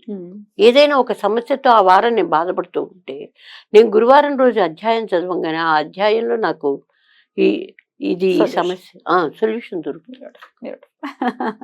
అద్భుతం అండి, చాలా చాలా అద్భుతంగా చెప్పారు. అసలు సాయి సచ్చరిత్ర చదవాలి అనుకునే వాళ్ళకి ఒక్కొక్కసారి అది వీలు పడదు. ఎలా అంటే స్టార్ట్ చేయటం, ఏదైనా అవాంతరం జరగటం, లేకపోతే అసలు చదవలేకపోవటం, చదువుతున్నంతసేపు నిద్ర రావటం, ఇట్లాంటివి ఏమో ఉంటాయి. ఎట్లా అధిగమించవచ్చు ఇట్లాంటి సమస్యల నుంచి? ఏం చేయమంటారు? నిద్రపోవటము అంటే ఇంకా కరెక్ట్. అసలు నువ్వు అడిగిన ప్రశ్నే ఇదిగా ఉంది. నిద్రపోతారు, నిద్ర వచ్చేస్తూ ఉంటుంది ఒక్కొక్కసారి ఏమో అసలు చదవలేరు. ఏవైనా అవాంతరాలు అంటే బ్యాడ్ ఇన్సిడెంట్స్ ఏవో వాళ్ళకి రావటం, అమ్మో ఇదేమిటి పుస్తకం చదువుదాం అనుకున్నాను, ఇలా నాకు బ్యాడ్ ఇన్సిడెంట్ వచ్చింది, నేను ఇంకా చదవను అని దూరం వెళ్ళిపోయిన వాళ్ళు చాలా మంది ఉన్నారు. ఎలా దాని నుంచి అధిగమించవచ్చు? అధిగమించడం అనేది అంటే నేనేమంటానంటే, నీలో నిజంగా ఆ మనోబలమే ఉన్నప్పుడు, అలా వచ్చినప్పుడు ఈ బ్యాడ్ ఇన్సిడెంట్ జరిగింది కాబట్టి నేను ఇది జరగలేను అనేటువంటిది నీ పిరికితనం ఉంటుంది. ఇది చదవడం కోసమే ఇది బ్యాడ్ ఇన్సిడెంట్ అయిందని నువ్వు ఎందుకు అనుకుంటున్నావు? బ్యాడ్ ఇన్సిడెంట్ నీ కర్మఫలంగా అయిందేమో అక్కడ, అవునా? కానీ నువ్వు ఒకవేళ ఈ బుక్ చదివితే దాన్ని నువ్వు అధిగమించవచ్చేమో, ఆ ఇన్సిడెంట్ని, ఆ ప్రాబ్లమ్ని నువ్వు సొల్యూషన్ తెచ్చుకోవచ్చేమో. కరెక్ట్. అదే కాక నీకు చదవాలి అని ఉన్నప్పుడు దానికోసం ఇప్పుడు దేనికది నువ్వు పార్ట్స్ చేసుకోవాలమ్మా. నీ ఇన్సిడెంట్ నీకో పార్ట్ అంతే, ఆ పార్ట్ని అక్కడ వదిలే. నువ్వు చదవడం అనేది నీది ఇంకొక పార్ట్. సో ఈ స్క్రీన్ నుంచి ఈ స్క్రీన్ మీదకి రాను, ఈ బ్రెయిన్ ఆ స్క్రీన్ మీద వదిలి మళ్ళీ ఈ బ్రెయిన్ కొత్త బ్రెయిన్తో ఈ స్క్రీన్ మీదకి రా. నీకు ఇందులోనే సొల్యూషన్ దొరకచ్చేమో, ఆ ఇన్సిడెంట్కి తగిన సొల్యూషన్. ఖచ్చితంగా. అట్లా మనము మన బ్రెయిన్ ని మనము ఆ విధంగా మోటివేట్ చేసుకోవాలి. డెఫినెట్లీ. నిద్ర అంటావా, నిద్ర ఎందుకు వస్తుందంటే రియల్ గా చెప్తే దాని మీద ఇంట్రెస్ట్ లేనప్పుడు మనకు నిద్ర వస్తుంది. కరెక్ట్. ఏదైనా నవల్ తీసుకోండి, అబ్బే ఏదైనా సినిమా చూడమనండి, నిద్ర రాదు. దాని మీద ఆ ఇంట్రెస్ట్ కనుక, అరే బాబా గారు.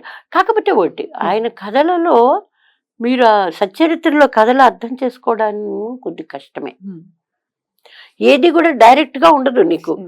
ఒక రాజు ఉన్నాడు, ఆ రాజుకి 7 కొడుకులు ఉన్నారు, అంత డైరెక్ట్ గా ఉండదు, సరళంగా ఒకంత ఉండదు. కాబట్టి దాన్ని అర్థం చేసుకోవడం ఒకంత కష్టమే.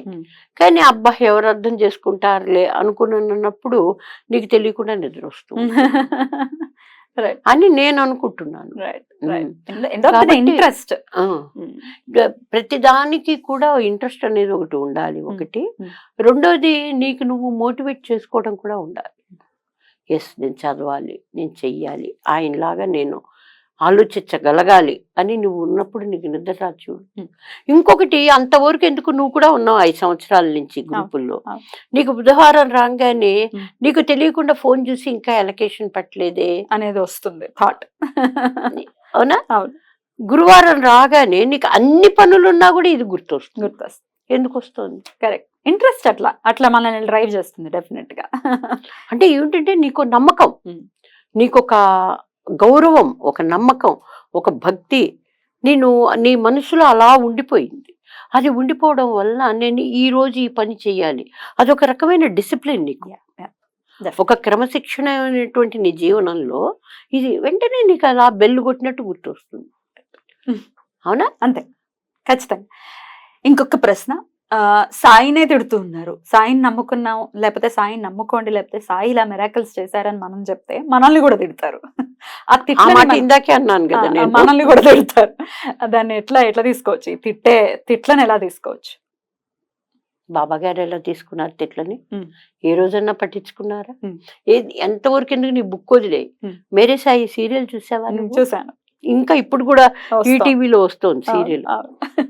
ఆ కులకర్ణి గారు ఎన్ని రకాల ఇబ్బందులు హింసించారు. ఆయన్ని పెట్టినా కూడా, ఉమ్. హింసలు పెట్టినా కూడా ఆయనకు అవసరం అంటే ఈయన చేస్తారు. ఉమ్. ఆ లెవెల్కి ఎదగాలి మనిషి. ఆ లెవెల్కి ఎదగటం అంటే చాలా కష్టం. అంటే ఆ కోపతాపాలు కానీ అన్ని రకాలు. ఒక వ్యక్తికి మేలు చేయడం మాత్రమే సాయికి తెలుసు, కీడు చేయడం అసలు ఆయనకి తెలియదు. సో ఇట్లా తిట్టే వాళ్ళని పాపం వాళ్ళు మానసికంగా ఏదో ఏదో దౌర్బల్యంతో పాపం బాధపడుతూ ఉన్నారు, లేకపోతే ఏదో దౌర్బల్యం ఉంది, వాళ్ళు పైకి రావాలని కోరుకోవడం మినహాయిస్తే వాళ్ళని మళ్ళీ తిట్టడం లేకపోతే చిత్కరించడం ఇట్లాంటివి చెయ్యొద్దు అని అంటున్నారు. నవ్వి ఊరుకుందాం. ఏనుగు వెళ్ళినప్పుడు డెఫినెట్ గా సునకాలు అరుస్తాయి కదా. అంత మాత్రాన్న ఏనుగు చిన్నపుచ్చుకోదు, ఏనుగు అరవదు. ఒకవేళ ఏనుగు గీకరించిందంటే అదే కాదు పద్మిని, నువ్వు ఎప్పుడైతే దానికి వాళ్ళ కామెంట్స్ కి నువ్వు ఇంపార్టెన్స్ ఇవ్వవో, నువ్వు పట్టించుకోవో, అప్పుడే వాళ్ళల్లో ఒక ఆలోచన మొదలవుతుంది. అరే మనం ఇన్నన్నా కూడా వీళ్ళల్లో చలనం రాలేదు అంటే దీని వెనక ఏదో ఉంది, ఒక ఆలోచన వాళ్ళల్లో మొదలవుతుంది. ఆ ఆలోచన ఆ ఉన్నది ఏమిటని శోధనలోకి వెళ్తారు. ఆ శోధన వాళ్ళకి తెలియకుండా మళ్ళీ బాబా గారి మీదకి వాళ్ళే వస్తారు.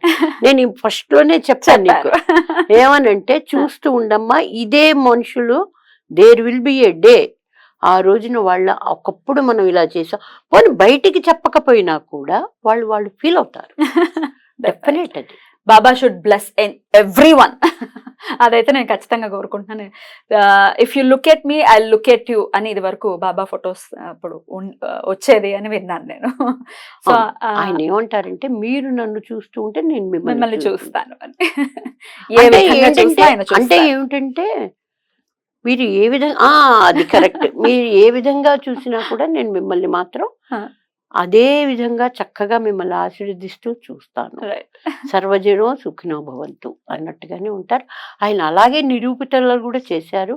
ఆయన బిహేవియర్ అదే విధంగా ఉండింది.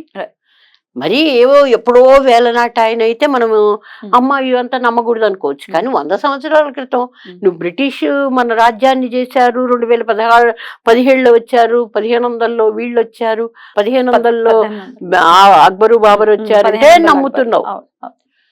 1560లో బాబర్ వచ్చాడంటే నమ్మావు నువ్వు, అవునా? మరి 18వ శతాబ్దంలో పుట్టిన బాబాని ఎందుకు నమ్మవు నువ్వు? ఆయన దేవుడు కాదు. 19వ శతాబ్దంలో అంటే 20వ శతాబ్దంలో ఆయన ఇది అయింది, సిద్ధి పొందింది, అవునా? సిద్ధి పొందింది అప్పుడు ఆయన. మరి ఎందుకు నమ్మవు నువ్వు? కర్మ పరిపక్వం అవ్వద్దు. Yeah correct. ఆ మాట బాబా గారు కూడా చెప్తారు, నీ కర్మను నువ్వు అనుభవిస్తావు. కాకపోతే అనుభవించే క్రమంలో ఆయన ఏమని చెప్తారంటే, తక్కువ చేసుకుంటూ రా అని మనకి సపోర్ట్ ఇస్తారు. మనం మన కర్మ ఫలితాన్ని ఎలా తక్కువ చేసుకుంటూ రావాలి, ఎంత సులువుగా మన కర్మని మనం ఆచరించగలగాలో చూపిస్తూ ఉంటారు, అవునా? అంతేనండి. కాబట్టి నేను చెప్పేది ఏంటంటే, దీని ద్వారా నేను చెప్పేది ఏమిటంటే, అలాంటి కామెంట్స్ చేసే పీఠాధిపతులు కానీ, మామూలు మనుషులు కానీ, లేకపోతే సంఘంలో ఒక స్థాయిలో ఉన్న వ్యక్తులైనా కూడా దయచేసి ఈ రోజు నుంచి మీ యొక్క ఆలోచనలను మీరు మార్చుకొని, ఆయన ముస్లిం అని మీరు ప్రూవ్ చేయగలరా? మీరు ప్రూవ్ చేయలేరు. ఆయన హిందూ అని మీరు చెప్పగలరా? చెప్పలేరు. అది మనకందరికీ తెలిసిన విషయమే. కానీ ఆయన 2 మతాలకి సమంగానే ఆయన ప్రవర్తించారు, అవునా? మసీదుకు ద్వారకామాయని పేరు పెట్టడం ఏమిటి? ఎవరన్నా వీళ్ళు ఏదన్నా అంటే రాముడు నిన్ను చూస్తాడు, రాముడు మేలు చేస్తాడు అని. ఇటు హిందూ వచ్చాడు అనుకో, అల్లా మాలిక్ అనేవారు. సంఘటితం చేశారు ఖచ్చితంగా. మరి ఆ టైంలో ఆయన లాంటి వ్యక్తి ఉన్నారు కాబట్టి అక్కడ ఆ షిరిడిలో పుట్టిన జనం అందరూ ఏమనుకునేవారంటే, ఇందాక నువ్వు అడిగావు, నువ్వు అలా కలిసినప్పుడు మేడం మీకు ఏమైంది అని. ఆయన అన్నది అదే, ఆయన ఉన్నప్పుడు ఆయన షిరిడీకి రావడం, షిరిడీలో ఉండడం మా అదృష్టం అమ్మ.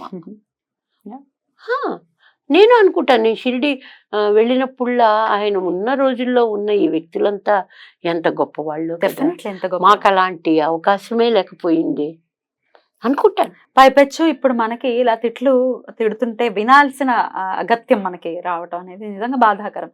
వాళ్ళంతా అదృష్టవంతులు, భౌతికంగా స్వామిని చూశారు. ఒకవేళ షిరిడికే వెళ్ళి ఇలా సాయి గురించి ఇష్టం వచ్చినట్టు మాట్లాడితే ఎలా ఉంటుందండి పరిస్థితి?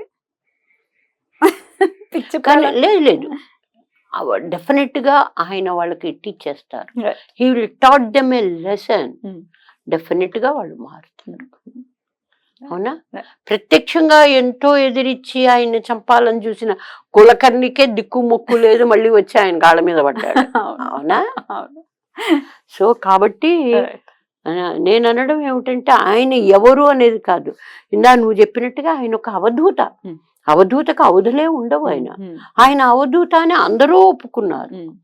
సనాతన ధర్మం అంటున్నారు. సనాతన ధర్మంలో ఉన్నటువంటి వ్యక్తులు కూడా Mm. ఆ సనాతన ధర్మంలో మీరు విశ్లేషించుకుంటూ వచ్చినా కూడా సాయి అవధూతనే అంటున్నారు, దత్తాత్రేయుడు అంశనే అంటున్నారు. ఖచ్చితంగా దత్తాత్రేయుడి అంశే, అందులో ఎటువంటి సందేహం లేదు. రమణులు కూడా సమకాలికులు కాబట్టి రమణులు కూడా ఒకవేళ సాయిని మీరు చూస్తే నన్ను చూడక్కర్లేదు, నన్ను చూస్తే సాయిని చూడక్కర్లేదు అని అన్నారు. అవును. ఇద్దరు ఒకటే అని చెప్పారు. ఏం చదువుతారో, ఏం అర్థం చేసుకుంటారో, ఏం విషయాన్ని నింపాలని ట్రై చేస్తారో, ఏమి అందరికంటే వీళ్ళు గొప్ప అని ప్రూవ్ చేసుకోవాలనుకుంటారో తెలియనటువంటి పరిస్థితి. ఎప్పటికైనా జ్ఞానాన్ని సముపార్జించుకోవాలి వాళ్ళని కోరుకోవటం మినహాయిస్తే ఇంకా చేసేదేమీ లేదు. ఎనీవేస్ మీ సమయాన్ని నాకు ఇచ్చారు, చాలా చాలా కానీ కృతజ్ఞత. నేను కూడా రియల్ గా చాలా హ్యాపీగా, చాలా సంతోషంగా బాబా గారి గురించి ఇంతసేపు మాట్లాడగలిగాను, ఆ అవకాశం కలిగించారు మీరు. కాబట్టి చివరిగా నేను చెప్పేది ఏమిటంటే, అలాంటి ప్రచారాలని నమ్మకండి. అవన్నీ మీరు మీ వితరణ ఏమిటో, మీ ఆలోచన వితరణ ఏమిటో మీరు గమనించండి. బాబా గారితో మీకున్నటువంటి సాన్నిధ్యం కానీ, లేకపోతే ఆయన వల్ల మీకు జరిగినటువంటి అనుభవాలను బట్టి మీరు విశ్లేషించుకొని ఏది నమ్మాలి, ఏది నమ్మకూడదు అనేది మీరు చూసుకోండి. ప్రభావితం మాత్రం కావద్దు అని నేను మీ ద్వారా బాబా గారి ప్రజలందరికీ కూడా నేను తెలియజేసేది ఏమిటంటే, ఎవరో ఏదో చెప్పారని ప్రభావితం కావద్దు. ముందు మీరు ఏమిటి అనేది మనకు విచక్షణ ఉందిగా, విచక్షణ ఉంది. మీ అనుభవాలు మీరు విశ్లేషించుకోవాలి. తప్పకుండా విశ్లేషించుకొని మీరు కంక్లూషన్కి రండి. అంతే తప్ప వాళ్ళన్న మాటలకి ప్రభావితం అవ్వాల్సిన అవసరమే లేదు. చాలా చాలా అద్భుతంగా చెప్పారు. ఇంకా మీకు చేత అయితే బాబా గారిని కోరుకోండి, వాళ్ళని కూడా మార్చమని. నేనైతే కోరుకుంటున్నాను త్రికరణ శుద్ధిగా. పాపం బ్లెస్ చేయాలి స్వామి, మార్చాలి బుద్ధిని, వక్ర బుద్ధిని మార్చాలి అని నేను మనస్ఫూర్తిగా కోరుకుంటున్నా. మీరు కూడా కోరుకోండి. రైట్ అండి, thank you so very much. నమస్తే.